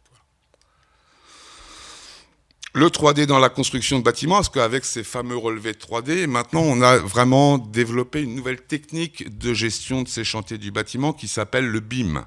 Le BIM, donc le Building Information Modeling, en gros, la modélisation des informations des bâtiments. Et en fait, c'est ces modèles 3D qu'on va créer donc autant en bureau d'études, puisque les grosses entreprises aussi maintenant de structure, les maçons commencent à travailler en 3D, les charpentiers métalliques travaillent depuis des années en 3D, les charpentiers bois aussi. Et donc, en fait, on va créer maintenant un modèle 3D. Un modèle 3D dès l'origine du chantier. Et ce modèle 3D, en fait, va permettre d'agréger toutes les informations. En fait, c'est un véritable modèle informationnel. On a donc évidemment les dimensions structurelles qui apparaissent, mais on va aussi avoir les différentes phases de chantier qu'on va pouvoir phaser. On va pouvoir faire apparaître aussi notamment les engins de chantier, les emplacements, les emprises des grues par rapport à l'environnement, par rapport au bâtiment.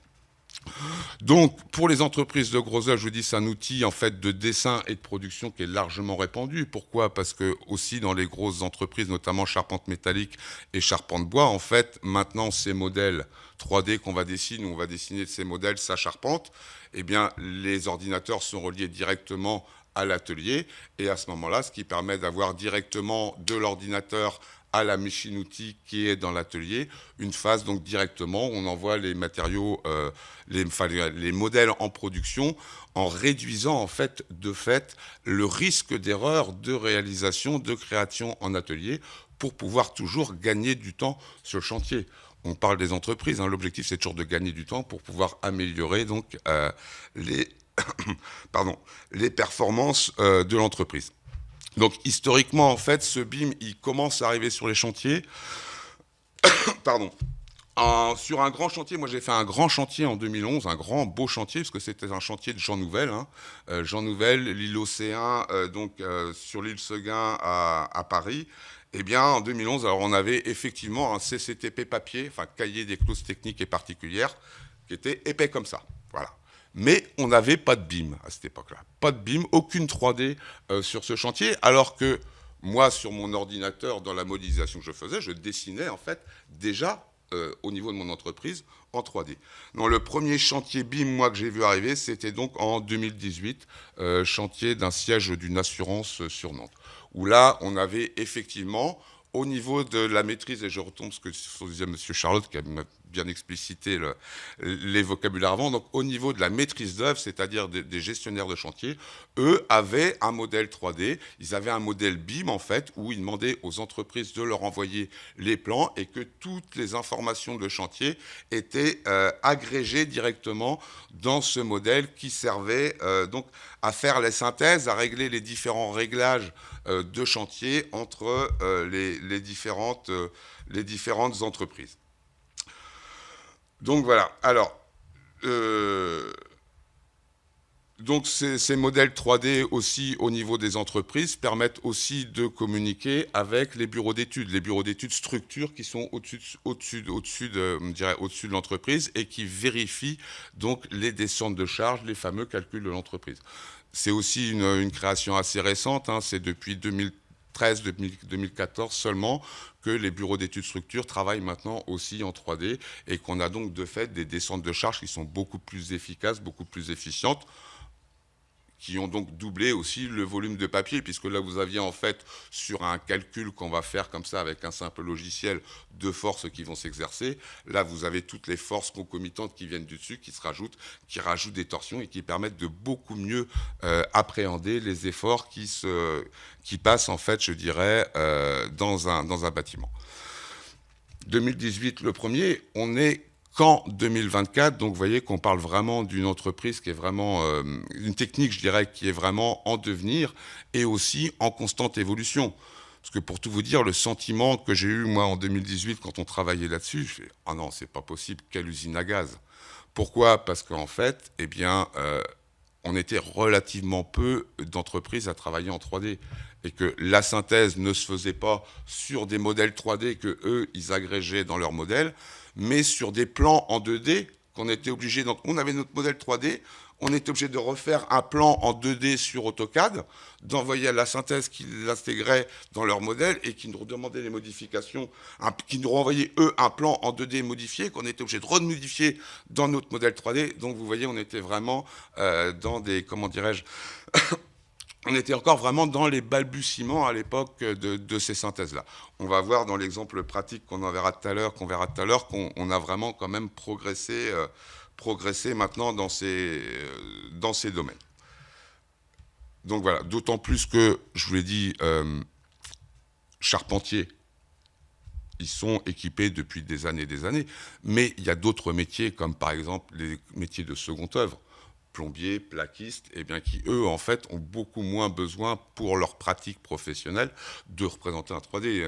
Un plaquiste, il va savoir comment dirais-je, l'habillage placo d'une salle, c'est juste un trait sur un plan qu'il va faire. Après, il voit ses élévations. Mais donc, voilà, il n'a pas besoin d'avoir tant de structure autour de son dessin, autour de ses plans. Hop là. Donc, la 3D dans le chantier. Ah oui, donc je vais pas voir les images, là, zut. Donc la 3D appliquée au chantier de restauration du patrimoine, et le dernier en date, et celui aussi qui a fait beaucoup évoluer l'utilisation de la 3D sur les chantiers du patrimoine, c'est bien évidemment le chantier de Notre-Dame de Paris. Donc, qui va représenter en fait une utilisation. Alors, j'ai contacté, pour préparer cette communication, j'ai contacté une des entreprises qui travaille, en fait, une des entreprises mayennaises de charpente couverture, la fameuse entreprise Cruard, hein, qui est actuellement qui travaille aussi sur ce chantier de Notre-Dame de Paris. Et donc, je vais poser quelques questions à, je ne sais plus son nom, monsieur Gauthier, qui m'a gentiment répondu, en fait, et je tiens donc à le remercier ici publiquement. Et j'ai été assez surpris, puisque, en fait, le BIM sur Notre-Dame de Paris, eh bien, il n'y en a pas. Il n'y en a pas, c'est-à-dire qu'on est encore avec une maîtrise d'œuvre classique, je dirais, avec des plans papier, mais on n'a pas, au niveau de la gestion du chantier, je précise bien au niveau de la gestion de chantier, on n'a pas comme ça de modèles 3D qui permettent d'agréger en fait toutes les informations qui vont arriver de toutes les entreprises. C'est encore une gestion, je dirais, assez classique de chantier et à base aussi beaucoup de rendez-vous de chantier. Mais une évolution majeure quand même, excusez-moi, une évolution majeure dans l'utilisation de la 3D, déjà d'abord par les moyens qu'on a mis en œuvre, puisque c'est ce que je mettais aussi là, c'est-à-dire que quels moyens ? Eh bien en fait, on n'est plus à 3D, on est à 4D. C'est encore un D, bah oui, vous aviez la longueur, la largeur, la hauteur, et maintenant on ajoute quoi ? Eh bien la temporalité. Pourquoi ? Parce qu'en fait, pour Notre-Dame de Paris, on n'a pas un seul modèle 3D, on en a en fait 4. On en a 4, donc on en a un qui a été relevé juste après l'incendie. Il y en a un deuxième qui est relevé pendant le déblayage des gravats du chantier, et un troisième qui a été fait chantier nettoyé, propre, avant le début des travaux. Et le quatrième, c'est celui qui nous sauve la vie en fait. Le quatrième, c'est celui qui a été fait en 2010, puisque en 2010, il y avait eu un scanner complet de l'édifice qui avait été réalisé, et donc on a pu comparer avec les modèles donc après incendie, voilà, pour pouvoir retrouver à peu près souvent l'emplacement des gravats, des choses qu'on va retrouver, des différentes options qu'on a, par exemple pour les claveaux, on va avoir une grosse étude qui va être faite sur les claveaux d'un arc doubleau qui sont tombés. On a retrouvé les claveaux dans les gravats, et les architectes se posent la question, ont la volonté en fait de réutiliser ces claveaux. Donc il va y avoir déjà des phases de test techniques pour vérifier la tenue de la pierre, qu'elle n'a pas trop chauffé et qu'elle peut être utilisée. Et après, la principale difficulté, en fait, ça va être sur la quarantaine de claveaux qu'on a retrouvés sur les 70 qui composent l'arc, de savoir où va quel claveau, à quel endroit va quel claveau. Donc, tous ces travaux, en fait, il va y avoir un laboratoire, Monsieur Livio De Luca, en fait, qui est chercheur au CNRS, dans un laboratoire marseillais qui s'appelle, qui travaille sur les données, alors, modèles et simulations pour l'architecture et le patrimoine. Et c'est lui donc qui a travaillé sur son chantier, et il nous dit à un moment que c'est vraiment une révolution, puisque en fait, avec tous ces modèles, avec toute cette nouvelle vision de cette réalité de la cathédrale Notre-Dame de Paris, ce n'est pas seulement, comment dirais-je, un aspect technique, mais c'est aussi carrément un nouveau patrimoine que l'on crée. C'est une nouvelle mémoire numérique, celle-là, plus physique dans les pierres, mais c'est une nouvelle mémoire numérique qu'on crée, et que les retombées donc, ne sont pas que technologiques, mais elles sont aussi complètement sociétales. Voilà. Et notamment, je vais m'attarder un peu sur ce fameux arc doubleau qu'on voit là, vous voyez, on l'aperçoit sur la photo, on aperçoit donc l'arc qui a été renforcé avec des traits, et vous apercevez derrière, en fait, le nuage de points du relevé derrière. Et donc, leur objectif, c'était que les claveaux sont tombés, on récupère les claveaux et on veut les remettre en œuvre au-dessus. Donc, comment on va faire? Eh bien, en fait, la première solution, la première étape, ça a été de reprendre le modèle de 2010 avec le dessin de l'arc, avec le relevé de l'arc, et pour savoir quelle pierre de quelle épaisseur était à quel endroit. Voilà. Et puis après, eh bien, ils ont fait, grâce à ce plan, grâce à cette représentation, ils ont sorti en fait une bâche à l'échelle 1, étalée dans un grand hangar, enfin dans un espace. Et puis à l'échelle 1, ils ont essayé de reprendre les pierres une par une et dire celle-là, elle fait combien? 17 cm. Ouf, on la replace. Ah bah attends, non, elle va pas là. Et donc on a étudié donc plus précisément, archéologiquement aussi, ça a été absolument passionnant. Ils ont retrouvé notamment à un moment des encoches. Des encoches dans ces claveaux qui ne te voyaient pas, qui étaient presque au-dessus de la voûte. Et en fait, ils se sont rendus compte que ces encoches servaient pendant la construction pour en fait positionner des perches de bois qui permettaient au moment de la construction d'empêcher que l'arc bascule. Et donc voilà. Et donc après, donc il y avait certaines pierres qui étaient percées, d'autres qui n'étaient pas percées. Donc ça a aidé. Et puis à un moment, on retrouve aussi une croix sur la face des pierres. Et donc la croix qui marque en fait la face visible des pierres, qui est la croix qui est la résultante de la communication entre je dirais, la carrière ou sortie de carrière au moment où la pierre est faite. Il y a une première taille, le carrier, il y a des sculpteurs dans la carrière qui préparent la forme de la pierre et qui, pour éviter les erreurs, indiquent la face visible de la pierre en faisant une croix, face visible ou face cachée d'ailleurs, c'était l'un ou l'autre, et donc pour permettre de communiquer aux sculpteurs qui sont sur les chantiers. Donc voilà, donc première phase, chou blanc, c'est-à-dire qu'on n'arrive pas. On est incapable de dire, effectivement, d'avoir avec certitude, de savoir où va quelle pierre.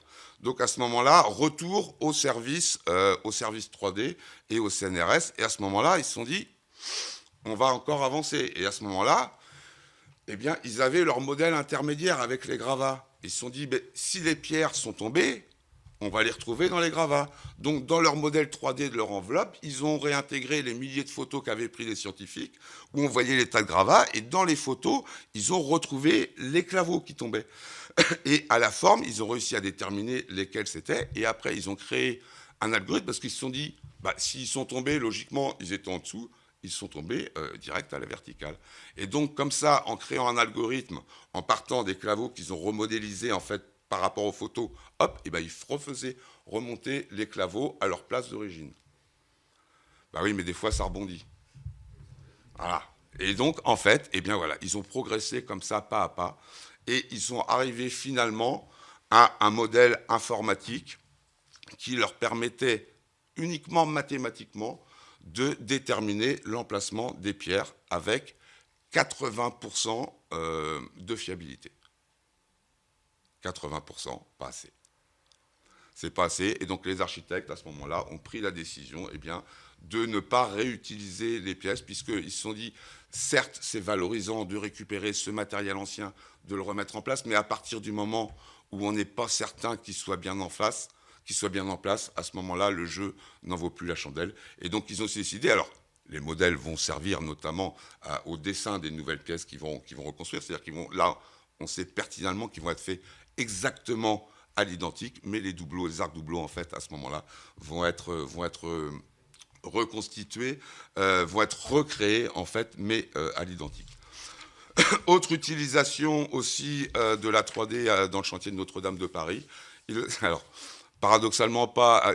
donc, ça a permis de résoudre un mystère, le mystère de ces fameuses voûtes, puisque Notre-Dame de Paris, c'est la championne du monde de l'époque de la hauteur de la voûte. C'est jamais on avait fait une voûte aussi haute. Les voûtes précédentes s'arrêtaient à environ 25 mètres, et là on était plus à 35 mètres. Plus de 35 mètres, il y a plus de 10 mètres d'écart. Et donc voilà. Et donc en fait, pourquoi ? Parce qu'on s'est rendu compte que les voûtes à Notre-Dame de Paris faisaient 15 cm d'épaisseur. On s'est dit, ça doit être peu. Mais comment on va faire pour comparer ? Et donc à ce moment-là, la cathédrale la plus tôt terminée, c'était celle de Sens. Et donc, on va aller mesurer les voûtes de la cathédrale de Sens. Ah oui, mais on ne va pas percer les voûtes. Donc, on va utiliser en fait deux techniques. Une première technique avec un radar, un système informatique qui passe sur la voûte, qui leur donne l'épaisseur par résistance électromagnétique. Et puis, pour corroborer ça, encore une fois, appel à la 3D. C'est-à-dire qu'on a envoyé un scanner sous la voûte qui a fait le relevé des points avec un point de repère, le scanner au-dessus de la voûte qui a fait le relevé des points au-dessus de la voûte, avec le même point de repère. On superpose les deux modèles les uns des autres, et en calculant la distance entre nos deux points à partir du moment où ils sont bien superposés, on retrouve les 35 cm. 35 cm confirmés donc par la résonance magnétique, et ce qui permet aussi de comprendre aux architectes comment en fait on a réussi à élever si haut ces voûtes. Pourquoi ? Parce qu'on a réduit les charges en fait en réduisant aussi l'épaisseur de la voûte, donc le poids aussi qui descendait sur les chantiers, sur les appuis de l'autre côté. Donc voilà, c'est une vraie révolution. C'est une vraie révolution en fait, non pas tant dans les techniques du bâtiment, je dirais pas encore, mais c'est vraiment une révolution en termes de techniques d'exploration scientifique et archéologique du bâtiment qui ont vraiment été mis en œuvre dans ce chantier-là. Et puis pour terminer aussi, parce qu'on est à Laval, et puis qu'à Laval, quand on est novateur, on a tendance à ne pas le dire, à pas ça. Vous savez bien, en Mayenne, c'est vivons heureux, vivons cachés. Hein. Et pourquoi ? Parce qu'en fait, Laval est vraiment à la pointe de l'utilisation de la 3D dans la médiation du patrimoine. Grâce notamment à la fameuse Technopole, à tous ces centres de formation qui sont développés depuis quelques années. Et donc, en pointe à l'époque, en 2003, Laval était la première ville française, en fait, à utiliser une maquette virtuelle en 3D. Donc Stéphane Land, notamment toujours directeur du patrimoine, est vraiment un précurseur et avant-gardiste, en fait, de l'utilisation de ces modèles dans la médiation du patrimoine. Et je vous invite à venir visiter le château de Laval. Paul Bijoux, qui est le Manas, mais l'Écrin, qui est le château, et vous verrez qu'on vous présente à cette occasion-là donc une maquette, encore une autre maquette du château. Le château a une maquette numérique au 11e, au 13e, 16e et 21e siècle, en fait, qui permet de bien replacer pour bien visualiser en fait les différentes périodes d'évolution du château. Celle-ci, elle est encore très très belle.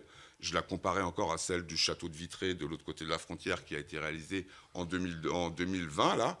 Et celle de Laval, elle tient encore complètement la route en aspect, même en rendu, alors qu'elle est de 2012 ou 13, il me semble. Voilà. Et vous pouvez aussi aller faire une petite recherche sur YouTube et vous pourrez constater qu'on a donc Laval en 1753.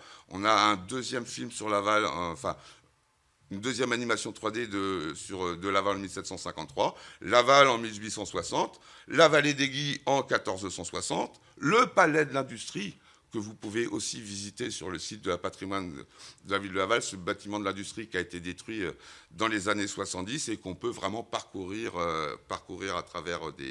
à travers donc un voyage à travers ce patrimoine.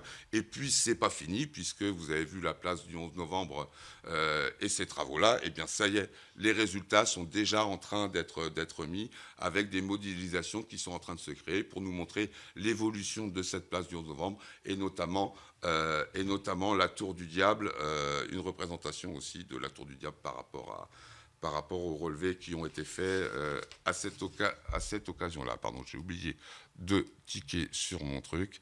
Voilà. Donc voilà. Alors, autre projet aussi en cours à Laval, puisqu'on ne s'arrête pas, puisqu'il y a encore eu un scan cet automne. Il y a eu un scanner extérieur du château avec un drone qui a été fait, et puis un scan aussi de tout l'intérieur de la charpente du Our, avec là plutôt une volonté en termes d'accessibilité, et notamment aussi, c'est extraordinaire, c'est-à-dire pouvoir réaliser des maquettes de l'édifice, notamment pour le public malvoyant et non-voyant. Enfin, et ça, le MANAS aussi le fait de brillante façon, c'est-à-dire que même si vous êtes mal ou non-voyant, vous pouvez quand même profiter, grâce au toucher, de ces formes, de toute cette dimension artistique et patrimoniale. Hop là. Donc voilà, donc en conclusion, c'est un outil, la 3D, qui n'est pas encore complètement efficient, mais on est vraiment en pleine évolution, hein, puisque vous avez vu les dates que je vous ai données, on est à pratiquement moins de 10 ans d'existence. En cours d'adaptation aussi pour le domaine de la restauration du patrimoine, plus pour l'instant pour l'aspect technique et scientifique et archéologique que pour l'aspect de la gestion des chantiers. Et puis des évolutions techniques en fait quasi quotidiennes. Moi je me rappelle quand on était au bureau d'études, le logiciel qu'on 3D qu'on utilisait, enfin on avait une mise à jour tous les 6 mois. Et enfin, il y avait une mise à jour sur 2 était une mise à jour majeure, avec des nouveaux outils qui arrivaient et dont on attendait vraiment, ça y est, on va enfin pouvoir faire ça, avec aussi des allers-retours fréquents. C'est des entreprises, notamment celles pour qui ont travaillé, Tekla, qui, comme ils sont en train de créer les outils, il y a beaucoup d'allers-retours en fait entre les techniciens de bureau d'études et les créateurs, les concepteurs de logiciels qui en fait prennent en compte les retours pour leur dire, ben voilà, on voudrait pouvoir faire, par exemple, sur une pièce de métallerie, nous, on a beaucoup innové à l'époque, alors j'étais plus à Château-Gontier chez Céru, là, c'était qu'on avait trituré le logiciel qui faisait que de la barre droite pour faire des escaliers hélicoïdaux, donc pour pouvoir faire des barres cintrées. Donc voilà, avec des techniques même qu'on avait mis au point dans notre bureau d'études et qui sont remontées après au niveau de Tekla, au niveau de la société Tekla, voilà. Et des évolutions donc quasi quotidiennes qui continuent d'évoluer et de faire évoluer aussi les méthodes et les mentalités. Lors d'une discussion, moi, quand je suis parti de chez OMS, il y avait, quand on faisait ces fameux plans en 2D, vous savez, vous envoyez toutes vos pièces, c'est un gigantesque mécano que vous envoyez sur chantier, toutes les pièces ont des petits repères, et donc vous êtes obligé, sur votre rivrage qui peut faire 50 mètres de long, de faire en fait une perspective repérée, c'est-à-dire une énorme vue 3D de votre bâtiment sur lequel vous mettez tous vos petits repères. Voilà. Mais le problème, c'est que votre vue 3D, comme vous avez un angle, il y a toujours des objets qui sont cachés. Et moi, mon rêve, c'était, et on commençait à le faire, ça y est, la dernière version de Tekla le permettait, on sortait des PDF 3D. Et on pouvait cliquer sur la tablette, sur l'image, et en cliquant sur la pièce, vous aviez le repérage, le poids de la pièce qui apparaissait, toutes les données techniques qui étaient utiles en chantier. Voilà. J'en avais parlé un peu aux conducteurs de chantier, j'ai dit, les gars, demandez à ce que la boîte vous offre des tablettes, comme ça, on pourra faire des plans qui seront beaucoup plus simples avec simplement les détails d'assemblage, et vous aurez tous les assemblages sur votre tablette. Ouais, c'est bon. Voilà. Et la semaine dernière, lors d'une discussion avec un fameux chef d'équipe de chez Cruard, ça y est, ils sont en train de militer pour avoir, les conducteurs d'équipe, pour avoir leur tablette, en fait, sur chantier. Voilà. Bon, le problème, c'est que la tablette, c'est pas encore un outil très adapté aux conditions climatiques et voilà, deux choses qui pourraient tomber dessus. Mais les évolutions aussi techniques, eh ben, elles sont aussi informatiques, hein. Les fameuses intelligences artificielles qui sont sans doute plus artificielle qu'intelligente, c'est aussi un domaine où elles peuvent particulièrement être efficaces, efficientes. Et puis aussi les innovations maintenant sur chantier, puisqu'on commence à voir arriver des imprimantes 3D béton. C'est-à-dire que vous avez maintenant une centrale béton avec un bras directement relié au logiciel, et c'est lui qui fait les allers-retours et qui vous met le béton sur les chantiers. Donc voilà un outil très intéressant en termes de médiation, en termes de recherche scientifique et technique aussi, et qui est vraiment en pleine évolution aujourd'hui. Voilà. Rendez-vous dans 6 mois, dans un an. Merci de nous avoir fait toucher du doigt ces processus itératifs d'aller-retour entre les uns et les autres. On l'a vu avec Emmanuelle Charlotte, l'entretien des bâtiments est aussi un processus itératif. Alice Arnaud, Sabrina Dalibar ont pu également nous montrer que pour l'entretien de l'architecture et la réflexion autour, le travail autour, il y avait ces allers-retours entre les différents corps de métier, les différentes normes. Et on voit bien que pour la 3D, on est dans un processus qui commence peut-être à peine, qui n'est pas achevé et qui enrichit tous les métiers du patrimoine. Y a-t-il des questions parmi vous ? Ah, une question. Avec le son ou alors très fort. Oui, une question qui provient en fait d'Emmanuelle Charlotte, qui n'est plus parmi nous, mais qui souhaitait néanmoins interroger les 3 intervenants. Ça fait écho à ce qu'Antoine a dit il y a quelques instants seulement sur la médiation à destination des personnes malvoyantes ou non-voyantes. Mais la question d'Emmanuel portait bien sur la reconstitution 3D, et elle s'adresse donc à tous les 3. Ce qu'il vous demande, c'est est-ce qu'on pourrait envisager qu'une reconstitution 3D soit utilisée pour modéliser des espaces qui ne sont pas accessibles aux personnes à mobilité réduite et qui, étant placés dans des espaces qui, eux, sont accessibles dans le même site, leur permettre de compenser la partie de la visite qui leur sera matériellement inaccessible.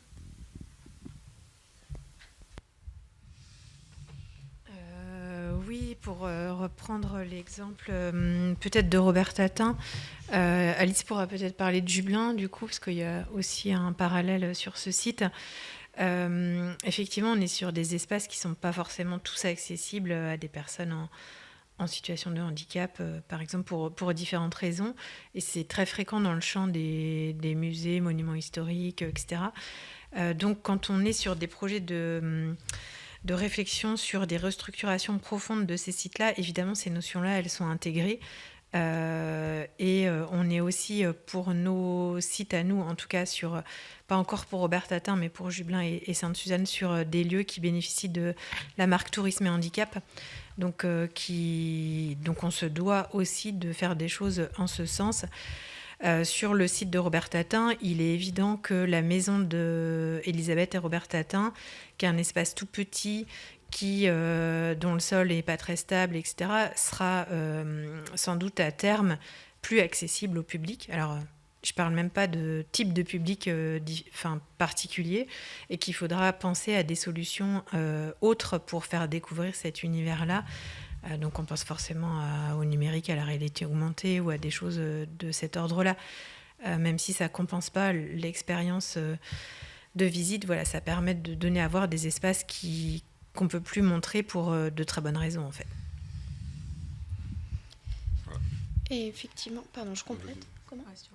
Oui, effectivement, je rejoins Sabrina sur l'idée qu'au-delà même du type de public auquel ces restitutions virtuelles peuvent s'adresser, en 2021, on a abouti sur le site de Jubelin à la restitution virtuelle du sanctuaire, dont les vestiges sont aujourd'hui très arasés. Alors s'ils sont parlants pour les archéologues et les équipes sur place, moins pour le grand public.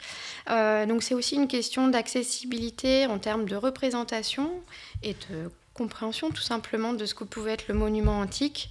Et nous avons fait le choix de travailler avec un laboratoire qui proposait que cette restitution virtuelle ne soit pas inextricablement liée à un support. C'est-à-dire que le modèle numérique et la restitution complète à laquelle on a abouti, il est accessible, alors aujourd'hui pour l'instant, sur tablette directement sur site, dans une version qui mêle, où il y a une option restitution totalement virtuelle. Il y a une option qui permet de basculer entre ce qu'on voit réellement et la restitution, donc réalité augmentée. Et puis la visite virtuelle complète est disponible sur le site web qui concerne Jublain.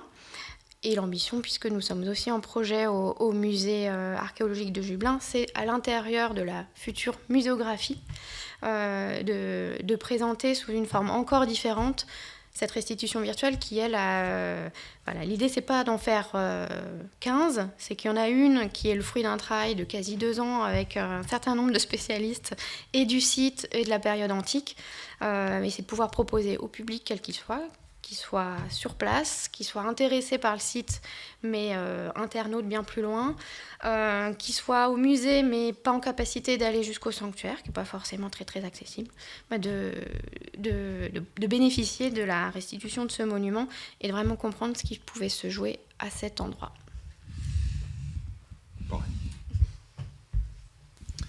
Alors, puisque j'ai la parole, je la garde avant de la passer à la salle. Là, c'est plutôt l'archiviste qui va interroger ses collègues Alice et Sabrina.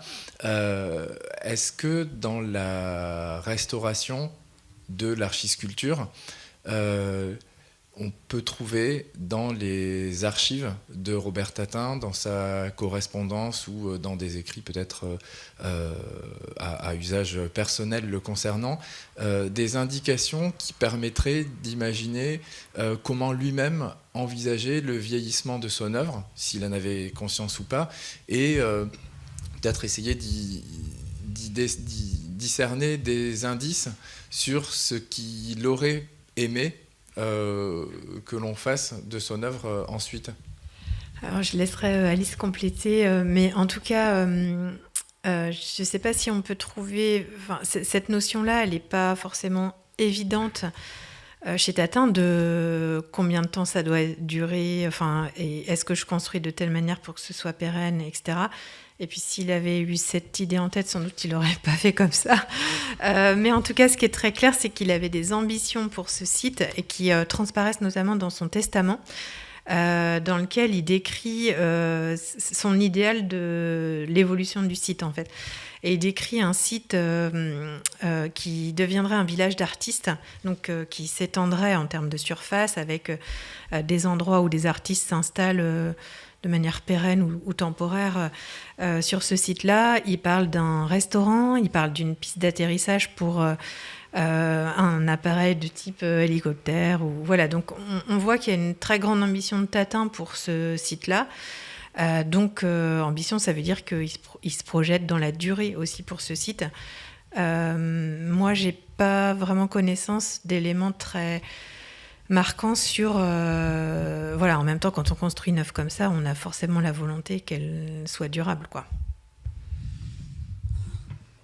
Oui, effectivement, l'élément le plus, on va dire, formalisé quant à l'avenir du site, c'est le testament de Robert Tatin. Donc, on n'a pas décrit, on va dire, destiné, qui serait la feuille de route de la restauration. Ça nous aurait bien aidé, mais de l'entretien et de la restauration du site.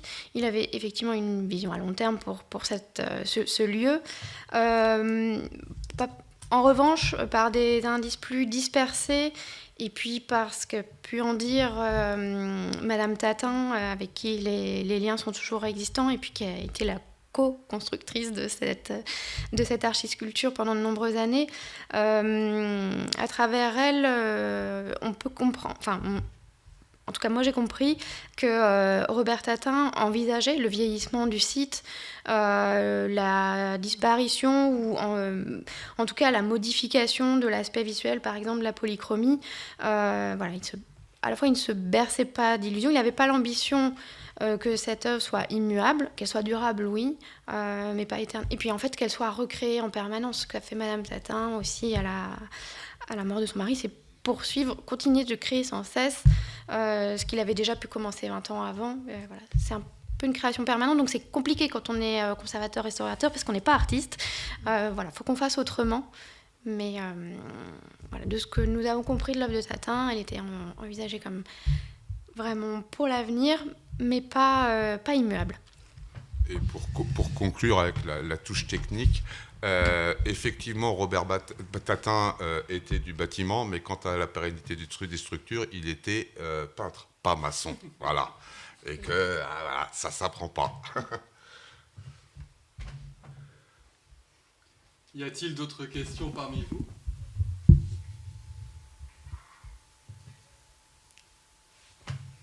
Eh bien, s'il n'y a pas de questions, je vous remercie, Alice. Ah, si. Excusez-moi, alors moi je suis absolument pas scientifique et je n'y connais strictement rien, mais il paraît qu'il y a une visite en réalité virtuelle ou augmentée de Notre-Dame qui est absolument extraordinaire, qui envisage tous les chantiers au cours des siècles et où le visiteur peut rencontrer les maçons aussi bien du Moyen-Âge que ceux qui sont en train de finir de restaurer la cathédrale. Est-ce que ce sont les mêmes logiciels que vous utilisez pour tous les repérages, pour faire ces maquettes en 3D qui peuvent servir pour créer des visites en réalité virtuelle où on s'imagine dans les lieux? Je ne sais pas si ce sont les mêmes logiciels, mais l'acquisition de données est unique sans doute. Ouais, c'est ça, Voilà, les données. L'acquisition de données est unique. En fait, ce que vous avez à l'origine, c'est le fameux nuage de points. Voilà, le nuage de points peut servir. Le nuage de points, il peut servir à peu près à n'importe quoi. C'est juste, en fait, des coordonnées dans l'espace de certains points. Mais comme je vous le disais tout à l'heure, si vous faites du dessin, une fois que vous avez votre nuage de points, ça y est, vous venez de tailler votre crayon. Mais vous n'avez pas encore commencé à dessiner. Parce que tous les points, il va falloir les relier entre eux, il va falloir les texturer. Et si vous voulez faire après, effectivement, avoir une vraie médiation autour de ce le relevé, c'est juste le début. Parce qu'après, vous avez l'infographiste qui doit travailler, qui doit animer tout ça. Voilà. D'accord, donc les infographistes ne peuvent pas du tout être les mêmes pour... alors bien sûr, pour la création artistique, les personnages qui circulent, etc., c'est bien entendu pas possible. Mais on aurait pu imaginer que ceux qui reconstituaient virtuellement, qui reconstituaient l'aspect virtuel du bâtiment avant l'incendie, cet aspect graphique pouvait être réutilisé ensuite pour le... Alors en fait, pas pour un rendu en termes de médiation en fait. D'accord. Voilà, c'est-à-dire que, alors j'ai pas pu le... c'est passé en PDF, donc en fait je vous montrais notamment quand il mesure l'épaisseur de la, comment dirais-je, de la voûte de la cathédrale de Sens. Vous allez à l'écran, ce que vous voyez, ils ont fait leurs mesures, donc vous voyez leur nuage de points en haut, vous voyez leur nuage de points en bas. Ils n'ont pas du tout texturé, ils n'ont pas rajouté une photo qu'ils ont recollée éventuellement sur leurs points. Donc voilà, c'est vraiment, vous voyez du noir avec un nuage de points, un trait qui vous donne la cote, et voilà, quoi, c'est vraiment... Et donc pour le musée Robert Tatin, vous allez utiliser ces techniques? Est-ce que, ou pour un certain nombre de lieux, est-ce qu'on peut, quand on utilise ces techniques, se dire déjà qu'on va les utiliser pour des visites en réalité augmentée ou virtuelle et travailler comme ça presque à l'avance? On est quand même sur deux approches. Une approche qui est une approche dans un premier temps technique et qui vise à la connaissance pour pouvoir restaurer et conserver un monument. Et la cerise sur le gâteau, c'est la valorisation. Donc, l'entreprise ou le prestataire qui va travailler sur cet outil de valorisation, quel qu'il soit, que ce soit un film, de la réalité augmentée ou autre chose, il va sûrement piocher dans ces données d'origine, il va s'en servir d'une manière ou d'une autre, mais en fait, il va habiller la chose, il va écrire un scénario, il va créer peut-être des personnages. Enfin, il y a plein de techniques dans le numérique qui permettent de valoriser, de faire la médiation. Et c'est quand même deux approches assez différentes. Et il y a aujourd'hui tout un tas de sociétés qui sont spécialisées dans la médiation numérique du patrimoine et qui sont plutôt chargées de travailler autour de l'histoire que je vais raconter et ce que je vais mettre autour d'à la base, oui, un relevé qui est quand même un relevé technique, parce que l'idée, c'est de pas, on va pas mentir sur ce qu'on veut montrer. Même si parfois on fait de la restitution et on peut se tromper aussi, c'est ça la recherche. Hein. Et c'est ça, et après en plus la constitution d'une maquette numérique d'un état ancien vous amène à vous poser énormément de questions. C'est-à-dire, est-ce que ce que je vois aujourd'hui, est-ce que c'était là au 13e, est-ce que c'était là au 11e? Et il y a des fois, eh bien, vous ne savez pas. Mais comme vous ne savez pas, le problème c'est que vous ne savez pas, mais... Qu'est-ce que vous faites alors? Vous faites un bon modèle de 3D pour la médiation, les 2 tours d'entrée du château, si vous ne savez pas quel est, vous laissez un vide. Non, vous êtes obligé de prendre une option de voilà. Et là, vous avez toute une question, énormément de questions, énormément de frustration aussi qui arrivent parce que vous êtes obligé à un moment forcément de réinterpréter et vous ne pouvez pas vous baser que sur du factuel, que sur vos nuages de points et voilà. Et alors. Justement, en termes d'études, ça vous amène à vous poser des questions que vous ne seriez peut-être jamais posées autrement si vous n'aviez pas vu ce début de création 3D. Mais effectivement, en fait, le nuage de points, c'est juste le squelette, et après, il y a les organes, il y a l'habillage, et puis après, il y a les mouvements qu'on va rajouter dessus. Et ce sont des approches différentes, et c'est la raison pour laquelle la session de cet après-midi était intitulée « Étudier, entretenir, valoriser », parce qu'on peut aussi utiliser des outils qui sont les mêmes, mais pour des finalités qui sont différentes, et on peut aussi utiliser les informations ou les hypothèses qui sont produites dans une approche et les réutiliser à d'autres fins, avec une nécessité de vérité, de sincérité qui peut être différente entre l'étude et la valorisation. Ouais, et c'est aussi ça qui est très intéressant. En plus, c'est aussi des métiers différents. Et c'est ça aussi qui est exceptionnel sur le chantier de Notre-Dame. C'est la première fois qu'on a réussi vraiment à réunir des équipes pluridisciplinaires d'une telle ampleur, grâce à l'établissement public, grâce au temps, aux moyens qu'on s'est donnés pour réaliser ce chantier, où vous avez des géomorphologues, vous avez des spécialistes de la pierre, vous avez donc des spécialistes de l'informatique, vous avez des archéologues, vous avez des historiens, vous avez des spécialistes des charpentes, et tout ça, en fait, ça travaille ensemble, et ça va travailler donc, autour de ce qui va les fédérer, c'est cette représentation 3D, éventuellement, qui va leur amener à se poser des questions, qui va leur amener à réfléchir, mais c'est la somme de toutes ces personnes, de toutes ces compétences, en fait, qui font avancer le projet, avancer le chantier, et avancer aussi la connaissance qu'on en a.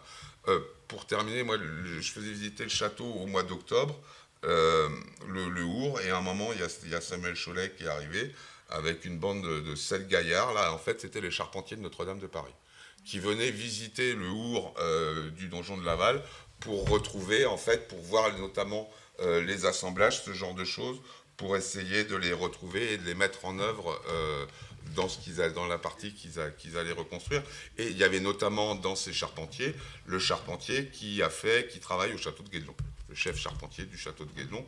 Et il a aussi donc ces savoirs-là, ce savoir archéologique qu'on retrouve par la pratique, en fait, par la redécouverte qu'on a de ces techniques anciennes et de ces métiers-là.